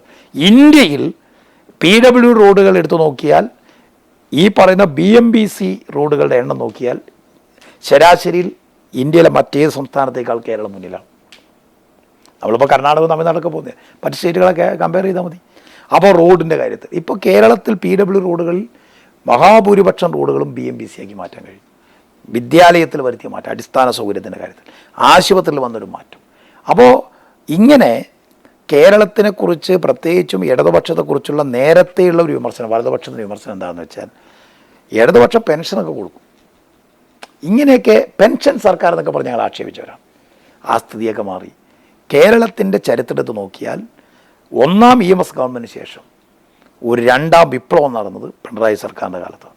ഒന്നാം വിപ്ലവം നടന്നത് ഭൂപരിഷ്കരണം, വിദ്യാഭ്യാസ പരിഷ്കാരം, ഇങ്ങനെയുള്ള കാര്യങ്ങളാണ്. ആധുനിക കേരളത്തിന് അടിത്തറയിട്ട വിപ്ലവകരമായ നിയമനിർമ്മാണങ്ങളിലൂടെയാണ് EMS ഗവൺമെൻറ് കേരളത്തിൽ ആധുനിക കേരളത്തിന് അടിത്തറയിട്ടതെങ്കിൽ, രണ്ടാം പിണറായി സർക്കാർ ഒരു രണ്ടാം വിപ്ലവം കേരളത്തിൽ കൊണ്ടുവന്നിരിക്കുക. അത് എല്ലാ സർവ്വതല സ്പർശിയായിട്ടുള്ളൊരു മാറ്റമാണ്. പക്ഷേ നമുക്കെല്ലാവർക്കും അറിയാം, കേന്ദ്ര ഗവൺമെൻറ് നിലപാട് വളരെ പ്രധാനമാണ്. കേന്ദ്ര ഗവൺമെൻറ് സംസ്ഥാനത്തിന് അർഹതപ്പെട്ട നികുതി വിഹിതം നിഷേധിക്കുകയാണ് ചെയ്യുന്നത്. ഇപ്പോൾ നമുക്കെല്ലാവർക്കും അറിയാവുന്ന കാര്യമാണ്. ജനസംഖ്യാനുപാതികമായിട്ട് നികുതി കേരളത്തിൽ ലഭിക്കേണ്ട നികുതി വിഹിതം കിട്ടേണ്ടതാണ്, നമുക്ക് നൽകാൻ കേന്ദ്രം തയ്യാറാകുന്നില്ല. നമ്മളിതൊക്കെ പറഞ്ഞപ്പോൾ കേരളമാണെങ്കിൽ പരമാവധി തനത് വരുമാനം വർദ്ധിപ്പിച്ചു. നികുതി വരുമാനത്തിൽ വലിയ വർധനവുണ്ടായ സ്റ്റേറ്റാണ് കേരളം. പക്ഷേ അങ്ങനെയൊക്കെ ഉണ്ടെങ്കിൽ പോലും കേന്ദ്ര ഗവൺമെൻറ്റിൽ നിന്ന് നമുക്ക് ലഭിക്കേണ്ടുന്ന തുകയിൽ വലിയ വെട്ടിക്കുറവ് വരുത്തിയപ്പോൾ സംസ്ഥാനം എത്ര ഉത്സാഹിച്ചാലും ആ കുറവ് നമുക്ക് പരിഹരിക്കാൻ പറ്റില്ല. അത് കേന്ദ്രം തരേണ്ടതാണ്. അത് അവരുടെ ഔദാര്യമല്ല, നമ്മുടെ അവകാശമാണ്. ഇപ്പം നമ്മളത് ഉന്നയിച്ചപ്പോൾ പ്രതിപക്ഷ നേതാവ് VD സതീശൻ എന്താ പറഞ്ഞത്? ഇത് കേന്ദ്രത്തിൻ്റെ പ്രശ്നമല്ല, കേരളത്തിൻ്റെ കെടുകാര്യസ്ഥതയാണ്, കേരളത്തിൻ്റെ മിസ്മാനേജ്മെൻറ്റിൻ്റെ ഭാഗമായിട്ടുണ്ടായതാണ്. പക്ഷേ കുറച്ച് കഴിഞ്ഞപ്പോൾ കർണാടകം പിന്നെ നമ്മളെപ്പോലെ സുപ്രീം കോടതി പോയിരിക്കുകയാണ്. അതിന് പിന്നാലെ തമിഴ്നാട് സുപ്രീം കോടതി പോയിരിക്കുകയാണ്. കേരളം സമരം ചെയ്യാൻ വേണ്ടി പോയപ്പോൾ ആദ്യം പ്രതിപക്ഷം ക്ഷണിച്ചു, പ്രതിപക്ഷം അതിന് തയ്യാറായില്ല. കർണാടകം പോയി ഡൽഹി സമരം നടത്തിയില്ലേ? അപ്പോൾ കേന്ദ്ര ഗവൺമെൻറ്റിൻ്റെ അവഗണനയുടെ പ്രശ്നം, സംസ്ഥാനങ്ങൾക്ക് അർഹമായ ഫണ്ട് നിഷേധിക്കുന്ന പ്രശ്നം, ഇത് കേരളമാണ് നമ്മുടെ രാജ്യത്ത് സജീവ ചർച്ചാ വിഷയമായി ഉയർത്തിക്കൊണ്ടത്. ഇതൊരു ഫെഡറലിസത്തിൻ്റെ പ്രശ്നമാണ്, ഇതൊരു ഫെഡറൽ ക്വസ്റ്റ്യനാണ്. അത് സജീവമാക്കാൻ നമുക്ക് കഴിഞ്ഞു. ഇതിപ്പോൾ കർണാടകം, തമിഴ്നാട്, പഞ്ചാബ്, ഡൽഹി ഒക്കെ ഇതിന് പിന്നാലെ വരികയാണ്. അപ്പോൾ കേരളം ഈ ഒരു വിഷയം ഉയർത്തിക്കൊണ്ടുവന്നതിൽ തീർച്ചയായിട്ടും കേരളത്തിലെ ഗവൺമെൻറ്റാണ് നേതൃത്വം കൊടുത്തത് എന്ന കാര്യത്തിൽ നമുക്ക് അഭിമാനിക്കാം. ഇത് പ്രതിപക്ഷം ഭരിക്കുന്ന സംസ്ഥാനങ്ങളെ തകർക്കാൻ ആദ്യ അന്വേഷണ ഏജൻസിയെ കരൂരി വിടുക. ഇപ്പോൾ സ്വർണ്ണക്കടത്തുമായി ബന്ധപ്പെട്ട അന്വേഷണ ഏജൻസികൾ വന്നു. കേന്ദ്ര ഗവൺമെൻറ് പ്രധാന ഏജൻസികളൊക്കെ നമ്മുടെ കേരളത്തിൻ്റെ അന്തരീക്ഷത്തിൽ കഴുകൻ കണ്ണുമായി വട്ടമിട്ട് പറന്നു. എന്ത് കിട്ടിയവർക്ക്? ഞാൻ ചോദിക്കട്ടെ, സഖാവ് പിണറായി വിജയൻ്റെ തലക്ക് വില പറഞ്ഞവരാണ് RSS. ഉജ്ജയിനിയിൽ RSS വിളിച്ചു ചേർത്ത യോഗത്തിൽ അവരുടെ നേതാവ് പറഞ്ഞത് പിണറായി വിജയൻ്റെ തല കൊയ്യുന്നാക്ക് 2 കോടിയാണ്. എന്താ പിണറായി വിജയനോട് മാത്രമേ ഇവർക്ക് ഇത്ര ദേഷ്യം? പിണറായി വിജയൻ മംഗലാപുരത്ത് പോയപ്പോൾ അവിടെ പ്രതിഷേധം, പിണറായി വിജയൻ ഭോപ്പാലിൽ പോയപ്പോൾ അവിടെ പ്രതിഷേധം, പിണറായി വിജയൻ ഡൽഹി പോയപ്പോൾ അവിടെ പ്രതിഷേധം, പിണറായി ഹൈദരാബാദ് പോയാൽ അവിടെ പ്രതിഷേധം. കേരളത്തിലെ മുഖ്യമന്ത്രി ഒരു പാർട്ടി നേതാവ് മാത്രം, കേരളത്തിലെ മുഖ്യമന്ത്രിയല്ലേ? ഇന്ത്യയിലെ ഏതെങ്കിലും ഒരു നേതാവിനെ പരസ്യമായി വധിക്കാൻ RSS ആഹ്വാനം ചെയ്തിട്ടുണ്ടോ പിണറായി വിജയനെ അല്ലാതെ? അത്തരത്തിൽ എന്തുകൊണ്ടായി വിരോധം? ഇതെന്താ വ്യക്തിപരമായ പ്രശ്നമാണോ? അല്ല. കാരണം കേന്ദ്ര ഗവൺമെൻറ്റിനെതിരെ ഏറ്റവും ശക്തമായ നിലപാട് സ്വീകരിക്കുന്ന ഇടതുപക്ഷമാണ്. ആ ഇടതുപക്ഷത്തിൻ്റെ ഗവൺമെൻറ്റാണ് കേരളത്തിലുള്ളത്. അപ്പോൾ ഈ ഗവൺമെൻറ് തകർക്കാൻ അവർ പല വഴികൾ നോക്കി, അന്വേഷണ ഏജൻസികളെന്ന് വെച്ച് അവർ പലതരത്തിലും നോക്കി. ഞാൻ ചോദിക്കട്ടെ, പിണറായി വിജയനെതിരായി ഈ പറഞ്ഞ കാര്യങ്ങളിൽ തെളിവിൻ്റെ ഒരു ലാഞ്ചന ഉണ്ടായിരുന്നെങ്കിൽ എന്താകുമായിരുന്നു സ്ഥിതി? കേജ്രിവാൾ പറഞ്ഞില്ലേ, പിണറായിയെ ലക്ഷ്യമിട്ട് നിൽക്കുകയാണ്, പക്ഷെ ഒന്നും കിട്ടുന്നില്ല. അതാണ് പ്രശ്നം. ഇപ്പോൾ തെളിവ് വേണ്ടല്ലോ. പിന്നെ അത്ര എളുപ്പമല്ല കേരളത്തിലെ മുഖ്യമന്ത്രിയെ അങ്ങനെ ഒരു കേജ്രിവാളിനെ പോലെ അറസ്റ്റ് ചെയ്യാൻ വന്നാൽ അത്ര എളുപ്പമല്ല എന്ന് അവർക്കറിയാം. അതുകൊണ്ടാണ് അവർ ചെയ്യാത്തത്. ഇപ്പോൾ കോൺഗ്രസ്സുകാർ പറയും ഒത്തുകളി എന്ന്. 2006 അന്ന് ഇടതുപക്ഷം പിന്തുണക്കുന്ന UPA സർക്കാരാണ് ഡൽഹിയിൽ. AK ആന്റണി മുഖ്യമന്ത്രി ആയിരുന്നപ്പോൾ ഈ ലാവ്ലിൻ വിഷയം വരുന്നത്. അന്ന് AK ആന്റണി പറഞ്ഞു അതിനകത്തൊരു പ്രശ്നമില്ല എന്ന് പറഞ്ഞ് അന്ന് മുഖ്യമന്ത്രി ആയിരുന്നപ്പോൾ ആ ലാവ്ലിൻ കേസുകൾ കഴമ്പൂല എന്ന് പറഞ്ഞ് മാറ്റിവെച്ചതാണ്. തള്ളിക്കളഞ്ഞ കേസാണ് അത്. 2006 നിയമസഭാ തെരഞ്ഞെടുപ്പിന് തൊട്ട് മുമ്പേ CBI അന്വേഷണം ഉമ്മൻചാണ്ടി സർക്കാർ പ്രഖ്യാപിച്ചു. അന്ന് ഇടതുപക്ഷ പിന്തുണ കൂടിയിട്ടാണ് ഡൽഹി ഭരിക്കുന്നത്. അന്ന് 60 MP ഇടതുപക്ഷ MP അന്ന് 40 ചില്ലാൻ MP CPM-ൻ്റെ MP അങ്ങനെയാണെങ്കിൽ അന്ന് ഞങ്ങൾക്ക് പോയിട്ട് പറയാമായിരുന്നില്ലേ? CPM അങ്ങനത്തെ ഒരു പാർട്ടിയല്ല. അപ്പോൾ ഇങ്ങനെ ഇപ്പോൾ ഒത്തുതീർപ്പ് എന്ന് പറയുന്നവർ 2006 നമ്മൾ പിന്തുണക്കുന്ന കേന്ദ്ര ഗവൺമെൻറ് ഉണ്ടാകുമ്പോഴാണ് കേന്ദ്ര ഏജൻസി CBI പിണറായി വിജയനെതിരെ കള്ളക്കേസ് എടുക്കുന്നത്. അവസാനം വിചാരണ കോടതി പറഞ്ഞു വിചാരണക്ക് പോലും യോഗ്യതയില്ല എന്ന് പറഞ്ഞിട്ട് ആ കേസ് എടുത്ത് ചാടി. എന്തുകൊണ്ടാണ് സുപ്രീം കോടതി കേസ് മാറ്റിവെക്കുന്നത്? CBIക്ക് അറിയാം സുപ്രീം കോടതി പരിഗണിച്ചാൽ ആ കോടതിയിൽ CBI നിന്ന് വേർക്കും. കാരണം ഒരു തെളിവില്ലാതെ ബോധപൂർവം കെട്ടിച്ചമച്ച കേസാണിത്. അതാണ് പ്രശ്നം. അതിന് വേറെ വ്യാഖ്യാനിക്കാനാണ് ഇവർ നോക്കുന്നത്. പിന്നെ ആരാ ഒത്തുകളിച്ചത്? ഇപ്പം നമുക്കറിയാം അമിത്ഷായുടെ പേരിലുണ്ടായ ഫേക്ക് എൻകൗണ്ടർ കേസ്, പ്രജാപതിയെ, അതുപോലെ തന്നെ സഹറാവുദ്ദീൻ കേസുകളുണ്ടല്ലോ. ആ കേസുകളുടെ എന്തായി സ്ഥിതി? അന്ന് അമിത്ഷാക്കെതിരെ കേസെടുത്തു. പിന്നീട് ആ കേസിന് എന്ത് സംഭവിച്ചു? UPA സർക്കാരിൻ്റെ കാലത്തല്ലേ കേസൊക്കെ ആവിയായി പോയത്. അന്ന് ആഭ്യന്തര സഹമന്ത്രിയല്ലേ മുല്ലപ്പള്ളി രാമചന്ദ്രൻ. മുല്ലപ്പള്ളി എന്ന് പറഞ്ഞിട്ടുണ്ടല്ലോ, ഞാൻ ആഭ്യന്തരമന്ത്രിയായിരുന്നപ്പോൾ അമിത്ഷാക്കെതിരായിട്ടും മോഡിക്കുമെതിരായിട്ടുള്ള കേസുകളുടെ തെളിവ് കണ്ടിട്ട് ഞാൻ ഞെട്ടിപ്പോയിട്ടുണ്ടെന്ന് പറഞ്ഞു, ഫയൽ കണ്ടിട്ട്. എന്നിട്ട് എന്ത് നടപടി സ്വീകരിച്ചു? പൂട്ടമായിരുന്നില്ലേ? ആ കേസ് മുഴുവൻ ഒഴിവാക്കി കൊടുത്ത പാപഭാരം ഒരിക്കലും കോൺഗ്രസിന് ഒഴിഞ്ഞു മാറാൻ പറ്റില്ല. അപ്പം അതുകൊണ്ട് ഇതൊക്കെ പറഞ്ഞാൽ ഇതൊക്കെ തിരിച്ചടിക്കും എന്നവർ മനസ്സിലാക്കണം.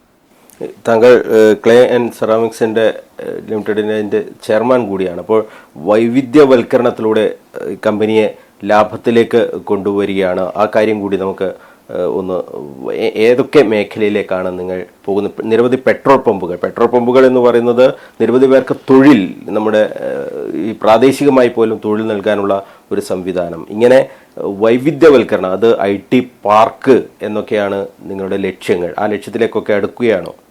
തീർച്ചയായിട്ടും. അത് കഴിഞ്ഞ 1ാം ഗവൺമെൻറ് കാലത്ത് എനിക്ക് മുമ്പ് TK ഗോവിന്ദ മാഷായിരുന്നു ചെയർമാൻ. അപ്പോൾ അന്ന് വലിയ പ്രതിസന്ധി. 2015 ഈ KCCPL-ൻ്റെ പ്രധാനപ്പെട്ട ഒരു പ്ലാന്റ് എന്ന് വെച്ചാൽ നമ്മുടെ മാടായിപ്പാറയിലായിരുന്നു. കാരണം അവിടെ ഈ ക്ലാസ് എടുക്കുന്ന നിർത്തി. അവിടെ ഒരുപാട് പാരിസ്ഥിതിക വിഷയങ്ങളൊക്കെ വന്നു. അപ്പോൾ ആ സമയത്ത് ഇത് നിർത്തുമ്പോൾ തൊഴിലാളികളുടെ പുനരധിവാസം എന്തായിരിക്കുന്നതിനെ കുറിച്ചൊന്നും വ്യക്തതയുണ്ടായിരുന്നില്ല. ഒരു പ്രഖ്യാപനം അങ്ങ് നടത്തി, അത് പൂട്ടി. അതോടുകൂടി കമ്പനി പ്രതിസന്ധിയിലായി, തൊഴിലാളികൾക്ക് ജോലി ചെയ്യാനുണ്ടായി. ആ ഒരു ഘട്ടത്തിലാണ് ഇടതുപക്ഷ സർക്കാർ വരുന്നത്. അപ്പോൾ ഗോവിന്ദ മാഷാണ് അന്ന് ചെയർമാൻ. മാഷ്ട സമയത്താണ് വൈവിധ്യവൽക്കരണം ആരംഭിച്ചത്. മാഷ് അതിനുവേണ്ടി നന്നായി എഫേർട്ട് എടുത്തു. അന്ന് വ്യവസായ മന്ത്രി നമ്മുടെ നാട്ടുകാരൻ കൂടിയായിട്ടുള്ള സഖാവ് ജയരാജനാണ്. അപ്പോൾ EPക്ക് കൃത്യമായിട്ട് ഈ സ്ഥാപനത്തെക്കുറിച്ച് അറിയാം. അപ്പോൾ EPയുടെ ഭാഗത്തുനിന്ന് വലിയൊരു ശ്രമം ഉണ്ടായി. അങ്ങനെയാണ് ആഴ്ചയിൽ മാസത്തിൽ ഇത്ര ദിവസമെങ്കിലും ജീവനക്കാർക്ക് അല്ലെങ്കിൽ തൊഴിലാളികൾക്ക് തൊഴിൽ എന്ന നിലയിലേക്ക് ഒരു നിലപാട് സ്വീകരിച്ചു. അങ്ങനെ പടിപടിയായിട്ടുള്ള വൈവിധ്യവൽക്കരണമാണ് ഇപ്പോൾ ഒരു തലത്തിലെത്തിയിട്ടുള്ളത്. ഇപ്പോൾ കമ്പനി കഴിഞ്ഞ വർഷം ഈ വർഷം ഇപ്പോൾ ഈ 90 വർഷം കഴിഞ്ഞ മാർച്ചിൻ്റെ കണക്കെടുത്ത് നോക്കിയാൽ ഏതാണ്ട് 90 ലക്ഷം രൂപ പ്രവർത്തന ലാഭമുണ്ട്, വർക്കിംഗ് പ്രോഫിറ്റ് ഉണ്ട്. എന്നാൽ നേരത്തെയുള്ള കടമുണ്ട്. ഇപ്പോൾ അവിടെ ശമ്പളം കൃത്യമായിട്ട് കൊടുക്കുന്നുണ്ട്. ഇനി ശമ്പള പരിഷ്കരണം, മുടങ്ങിയ ശമ്പള പരിഷ്കരണം ഉണ്ട്. ആ ശമ്പള പരിഷ്കരണം നടപ്പിലാക്കുന്നതിന് കമ്പനിയുടെ ഭാഗത്ത് നിന്ന് എല്ലാ നടപടിയും സ്വീകരിച്ചിട്ടുണ്ട്. ഗവൺമെൻറ് കൊടുത്തു. നമ്മളതിന് വേണ്ടിയിട്ട് ബഹുമാനപ്പെട്ട മന്ത്രിയെ കണ്ടു, വകുപ്പ് സെക്രട്ടറിയെ കണ്ട്, ഞങ്ങളുടെ ഭാഗത്ത് നിന്ന് എല്ലാ ശ്രമമുണ്ട്. ഇനി ഗവൺമെൻറ് ഭാഗത്താണ് തീരുമാനം എടുക്കേണ്ടത്. ശമ്പള പരിഷ്കരണം കൂടി നടപ്പാക്കണമെന്നാണ് ഞങ്ങൾ ഉദ്ദേശിക്കുന്നത്. എന്തായാലും കമ്പനിയെ സാമ്പത്തികമായി ഒരു സ്റ്റെബിലിറ്റിയിലേക്ക് കൊണ്ടുവരാനുള്ള നീക്കം നമ്മൾ നടന്നു. അതിൽ കുറച്ച് വിജയം കണ്ടിട്ടുണ്ട്. ഇപ്പോൾ നമ്മൾ 2 പമ്പുകൾ കൂടി ഇപ്പോൾ ഉദ്ഘാടനം ചെയ്തു. അതിലൊന്ന് നമ്മുടെ യൂണിവേഴ്സിറ്റി മാങ്ങാട്ടുപറമ്പിൽ യൂണിവേഴ്സിറ്റി സമീപമാണ്, മറ്റൊരു പമ്പ് നാടുകാണിയിലാണ്. കൂടാതെ ഇപ്പോൾ കരിന്തളത്തും പാലക്കാട് കഞ്ചിക്കോടും. കരിന്തളത്ത് നമ്മുടെ ഓൺ ലാൻഡാണ്, ഇവിടെ കിൻഫ്രയുടെ ലാൻഡാണ്. 2 പമ്പുകൾ കൂടി ഈ 2024 ഞങ്ങൾ ഓപ്പറേറ്റ് ചെയ്യാൻ വേണ്ടി പോവുകയാണ്. അതിന് നടപടിക്രമങ്ങൾ ഏതാണ്ട് നടന്നുകൊണ്ടിരിക്കുകയാണ്. അപ്പോൾ അങ്ങനെ വരുമ്പോൾ ഒരു തരക്കേടില്ലാത്തൊരു വരുമാനം ഞങ്ങൾക്ക് അതിൽ നിന്ന് ലഭിക്കും. കുറച്ചാൾക്ക് തൊഴിലും കൊടുക്കാൻ പറ്റും. കൂടാതെ ഇപ്പോൾ ഞങ്ങളൊരു കോക്കനട്ട് പ്ലാന്റ് ബഹുമാനപ്പെട്ട മുഖ്യമന്ത്രിയാണ് ഉദ്ഘാടനം ചെയ്തത്. ആ കോക്കനട്ട് പ്ലാന്റ് ഇപ്പോൾ അവിടെ വെർജിൻ കോക്കനട്ട് ഓയിൽ, അതുപോലെ തന്നെ ഇതിൻ്റെ ചില ഉൽപ്പന്നങ്ങൾ ഞങ്ങളവിടെ ഉണ്ടാക്കുന്നുണ്ട്, തേങ്ങയുടെ ഉൽപ്പന്നങ്ങൾ ഉണ്ടാക്കുന്നുണ്ട്. അപ്പോൾ അതിൻ്റെ മാർക്കറ്റ് അപ്പോൾ ഒരുപാട് കമ്പനികൾ ആ മേഖലയിൽ പ്രവർത്തിക്കും. അത് ഇപ്പോൾ ദിനേശ് കേരളത്തിൽ തന്നെ ഇവിടെ തന്നെ ദിനേശ് ഉണ്ട്, അതുപോലെ തന്നെ ചില സഹകരണ ബാങ്കുകളുണ്ട്, റബ്കോ ഈ മേഖലയിലുണ്ട്, പിന്നെ ഒരുപാട് പ്രൈവറ്റ് സ്ഥാപനങ്ങളുണ്ട്. അപ്പോൾ ശരിക്കും പറഞ്ഞാൽ ഈ മേൽ കടുത്ത മത്സരമുണ്ട്. അപ്പോൾ ആ ഒരു യൂണിറ്റ് ഞങ്ങൾ ആരംഭിച്ചിട്ടുണ്ട്. പിന്നെ ഒരുപാട് ഞങ്ങൾ ഇപ്പോൾ കോവിഡിൻ്റെ സമയത്ത് സാനിറ്റൈസർ ഞങ്ങൾ ഉത്പാദിപ്പിച്ചിരുന്നു. പിന്നെ ഫോർ ക്ലീനർ ഉണ്ട്, അതുപോലെ തന്നെ പലതരത്തിൽ ലിക്വിഡ് ഞങ്ങൾ ഉത്പാദിപ്പിക്കുന്നുണ്ട്, ഹാൻഡ് റബ്ബ് ഉണ്ട്. ഇങ്ങനൊരു 10-11 പ്രൊഡക്റ്റ് ഞങ്ങളുടെ അഡീഷണലായിട്ട് ഞങ്ങൾ ഉത്പാദിപ്പിക്കുന്നുണ്ട്. അപ്പോൾ അവിടെ കണ്ണപുരത്തൊരു പുതിയ പ്ലാന്റ് ആരംഭിക്കാൻ ഉദ്ദേശിക്കാൻ ഒരു പുതിയ കെട്ടിടം, ഒരു 2 കോടി രൂപയ്ക്ക് അവിടെ ഒരു കെട്ടിടം നിർമ്മിക്കാൻ ഉദ്ദേശിക്കുന്നുണ്ട്. അതിപ്പോൾ തറക്കല്ലിട്ട് പെട്ടെന്ന് തന്നെ പ്രവൃത്തി ആരംഭിക്കേണ്ടതായിട്ടുണ്ട്. അപ്പോൾ വൈവിധ്യവൽക്കരണത്തിലൂടെ എന്നുവെച്ചാൽ ഒട്ടേറെ ചെറിയ കാര്യങ്ങളിലൂടെ കമ്പനി മുന്നോട്ട് കൊണ്ടുപോകാനാണ് ശ്രമിക്കുന്നത്. ഐ ടി മേഖലയിൽ ഇപ്പോൾ കഴിഞ്ഞ 1ാം പിണറായി സർക്കാരിൻ്റെ കാലത്താണ് ഇത് വന്നത്. അന്ന് ഇതൊരു ആദ്യത്തെ സംരംഭമാണ്. ഇപ്പോൾ ഇതിനിപ്പോൾ IT പാർക്ക് എന്നൊക്കെ പറയാൻ പറ്റും, ഒരു ഇൻക്യുബേഷൻ സെൻ്ററാണ്. ആ നിലയിൽ ഇപ്പോൾ അവിടെ 300 പേർക്ക് ജോലി ചെയ്യാൻ വേണ്ടി പറ്റും. 300 ചെയർ ഉണ്ട് അവിടെ, ഹൈ സ്പീഡ് ഇൻ്റർനെറ്റ് ഫെസിലിറ്റി ഉണ്ട്. ഇത്തരത്തിലുള്ള ഒരു സംവിധാനം എനിക്ക് തോന്നുന്നത് നമ്മുടെ വടക്കൻ കേരളത്തിൽ ആദ്യത്തേതാണ്. കേരളത്തിൽ തന്നെ സ്വാഭാവികമായിട്ടും സ്റ്റേറ്റ് ഗവൺമെൻറ് പരീക്ഷിക്കാവുന്ന ഒരു നല്ല മോഡലാണിത്. അതിനെ ഒന്നുകൂടി ഡെവലപ്പ് ചെയ്യേണ്ടതായിട്ടുണ്ട്. അവിടെ ഇപ്പോൾ IT പാർക്കിനടുത്ത് സ്ഥലം ലഭ്യമാണ്. ഞങ്ങൾ ഗവൺമെൻറ്റിന് ഇപ്പോൾ 40 കോടി രൂപയുടെ ഒരു പ്രപ്പോസൽ, മൈസോൺ എന്ന് പറയുന്നത് കണ്ണൂർ ജില്ലയിലെ IT സംരംഭകരുടെ ഒരു കൂട്ടായ്മയാണ്. അവരും ഞങ്ങളും ചേർന്നിട്ടുള്ള ഒരു ജോയിൻറ്റ് വെഞ്ചറാണ്. ഗവൺമെൻറ് നമ്മൾ കൊടുത്തിട്ടുണ്ട്. കാരണം അവിടെ നമുക്ക് ഇനിയിപ്പോൾ പെട്രോൾ പമ്പിൻ്റെ ഒരു 60 സെൻറ്റ് സ്ഥലം കഴിച്ചാൽ ഈ IT പാർക്കിൻ്റെ സ്ഥലവും കൂടാതെ ഒരു 7-8 ഏക്കർ ബാക്കിയുണ്ട് യൂണിവേഴ്സിറ്റിയോട് ചേർന്നിട്ട്. അപ്പോൾ ഗവൺമെൻറ് ആഗ്രഹിക്കുകയാണെങ്കിൽ തീർച്ചയായിട്ടും ഒരു ചെറു IT പാർക്കായിട്ട് അതിനെ വികസിപ്പിക്കാൻ വേണ്ടി കഴിയും. അതിനുള്ള എല്ലാ സാഹചര്യങ്ങളും ഉണ്ട്. മാത്രമല്ല നമ്മുടെ അതിൻ്റെ ഏറ്റവും വലിയൊരു പ്രത്യേകത എന്താണെന്ന് വെച്ചാൽ തൊട്ടടുത്ത് engineering college, university IT campus, പിന്നെ സർസീദ് institute of technology, Indian institute of fashion technology, ഇപ്പുറത്ത് IHRD polytechnic, applied science college, ഇങ്ങനെയുള്ള ഒരു ഇതുണ്ട്. മാത്രമല്ല എയർപോർട്ടിലേക്ക് മാക്സിമം നമുക്ക് ഇപ്പോൾ പുതിയ റോഡ് എയർപോർട്ട് റോഡ് പിന്നെ കെൽട്രോണായിട്ട് നമുക്ക് കണക്ട് ചെയ്യാൻ പറ്റും. ഇങ്ങനെ യഥാർത്ഥ നല്ലൊരു പൊട്ടൻഷ്യൽ ഒരു ഏരിയ. അപ്പോൾ ഇത് വെച്ച് ഗവൺമെൻറ് നമ്മൾ ഒരു പ്രപ്പോസലൊക്കെ സമർപ്പിച്ചിട്ടുണ്ട്. അത് ലഭിക്കുകയാണെങ്കിൽ തീർച്ചയായിട്ടും പ്രത്യേകിച്ച് ഇപ്പം കുട്ടികളെ സംബന്ധിച്ചിടത്തോളം അവരിൽ പലരും സ്റ്റാർട്ടപ്പിൽ അവർക്ക് വലിയൊരു താല്പര്യമുണ്ട്. അവർക്ക് സ്റ്റാർട്ടപ്പ് തുടങ്ങാനുള്ള ഭൗതിക സാഹചര്യങ്ങൾ അവിടെയുണ്ട്. ഇപ്പോൾ എഞ്ചിനീയറിംഗ് കോളേജിൽ നിന്ന് B.Tech കഴിഞ്ഞ കുട്ടി, അല്ലെങ്കിൽ പോളിടെക്നിക്കിൽ നിന്ന് ഡിപ്ലോമ കഴിഞ്ഞൊരു കുട്ടി, അല്ലെങ്കിൽ IT ക്യാമ്പസിൽ നിന്ന് കമ്പ്യൂട്ടർ സയൻസ് PG കഴിഞ്ഞ് വരുന്നൊരു കുട്ടിയെ സംബന്ധിച്ചിടത്തോളം അവർക്ക് 2-3 പേർ ചേർന്ന് ഒരു സംരംഭം ആരംഭിച്ചാൽ അതിനുള്ള എല്ലാ സാഹചര്യവും ഒത്തിണങ്ങിയ ഒന്നാണ് ഈ IT പാർക്ക് എന്ന് പറയാൻ പറ്റിയ ഇൻക്യുബേഷൻ സെൻ്റർ എന്ന് പറയുന്നത്. അപ്പോൾ ആ നിലയിൽ അതിനെ വളർത്തിയെടുക്കാൻ വേണ്ടി ഞങ്ങളുടെ ഭാഗത്ത് ശ്രമമുണ്ട്. ഗവൺമെൻറ് ഭാഗത്ത് ബഹുമാനപ്പെട്ട ധനകാര്യമന്ത്രിയും വ്യവസായ മന്ത്രിയൊക്കെ അവിടെ സന്ദർശിച്ചിട്ടുണ്ട്. അവരെല്ലാം പൊതുവിൽ അതിനോട് വളരെ സംതൃപ്തി രേഖപ്പെടുത്തിയിട്ടുണ്ട്. എന്തായാലും ഗവൺമെൻറ് ഭാഗത്ത് സപ്പോർട്ട് ഉണ്ടെങ്കിൽ കുറേ കൂടി അതിൽ മാറ്റം വരുത്താൻ കഴിയും. എന്തായാലും 1-2 പേർക്ക് തൊഴിൽ കൊടുക്കാൻ കഴിയുന്ന ഒരു സംരംഭമാക്കിയിട്ട് അതിനെ മാറ്റാൻ കഴിയുന്ന സാഹചര്യമുണ്ട്. അതിന് ശ്രമം നമ്മൾ നടത്തുകയാണ്. പിന്നെ ഗവൺമെൻറ് ഭാഗത്തുനിന്ന് കൂടിയില്ല എല്ലാ പിന്തുണയുണ്ടെങ്കിൽ തീർച്ചയായിട്ടും നമുക്ക് ആ ഒരു ലക്ഷ്യം നേടാൻ കഴിയുമെന്നാണ് കരുതുന്നത്. എന്തായാലും ലോക്സഭാ തെരഞ്ഞെടുപ്പുമായി ബന്ധപ്പെട്ട കാര്യങ്ങളാണ് നമ്മൾ TV രാജേഷുമായി ഈ 1 മണിക്കൂർ ക്വസ്റ്റ്യൻ അവറിൽ സംസാരിച്ചത്. അദ്ദേഹം അതിനൊക്കെ തന്നെ വളരെ വിശദമായി ആധികാരികമായി തന്നെ മറുപടി നൽകുകയും ചെയ്തു. അതിലേറ്റവും പ്രധാനപ്പെട്ടതാണ് നമ്മൾ ഉറ്റുനോക്കുന്ന കണ്ണൂർ, കാസർഗോഡ്, വടകര ലോക്സഭാ മണ്ഡലങ്ങളിലെ കാര്യങ്ങൾ. അതിൽ അദ്ദേഹം കാരണങ്ങൾ സഹിതമാണ് LDF വിജയിക്കും എന്ന ആത്മവിശ്വാസത്തോടുകൂടി എന്തുകൊണ്ട് പറയുന്നു എന്നതിന് അദ്ദേഹം ഉദാഹരണങ്ങൾ സഹിതമാണ് കാര്യങ്ങൾ വിശദമാക്കിയത്. CPMലെ ഏറ്റവും മികച്ച ഒരു സംഘാടകൻ എന്ന രീതിയിലാണ് എപ്പോഴും TV രാജേഷിനെ അറിയപ്പെടുന്നത്. DYFIയുടെയും SFIയുടെയും ഒക്കെ സംസ്ഥാന സെക്രട്ടറി പദം അലങ്കരിച്ചപ്പോഴും അദ്ദേഹം ആ കഴിവ് തെളിയിച്ചതാണ്. അതുകൊണ്ട് തന്നെയാണ് അദ്ദേഹം ഈ നന്നേ ചെറുപ്പത്തിൽ തന്നെ CPMന്റെ സംസ്ഥാന കമ്മിറ്റി അംഗമായും പ്രവർത്തിക്കുന്നത്. അദ്ദേഹത്തിൻ്റെ ആ പ്രവർത്തന പാടവം കൂടി ഈ ലോക്സഭാ തെരഞ്ഞെടുപ്പിൽ കണ്ണൂർ ജില്ലയിലെ 3 മണ്ഡലങ്ങളിലും സംഘടനാ സംവിധാനങ്ങൾ ചലിപ്പിക്കുന്നതിൽ നിർണായകമായിട്ടുണ്ട് എന്നതും ഒരു യാഥാർത്ഥ്യമാണ്. എന്തായാലും ക്വസ്റ്റ്യൻ അവറിൽ നമ്മുടെ ചോദ്യങ്ങൾക്ക് അദ്ദേഹം മറുപടി നൽകി. തുടർന്നുള്ള പ്രവർത്തനങ്ങളിലും അദ്ദേഹത്തിന് മുന്നോട്ട് പോകാൻ എല്ലാവിധ ഭാവുകങ്ങളും ആശംസകളും നേരുകയാണ്. കണ്ണൂർ വിഷൻ ക്വസ്റ്റ്യൻ അവർ ഇവിടെ അവസാനിക്കുന്നു. അടുത്ത ഒരു അതിഥിയുമായി നമുക്ക് അടുത്ത ആഴ്ച കാണാം. നന്ദി, നമസ്കാരം.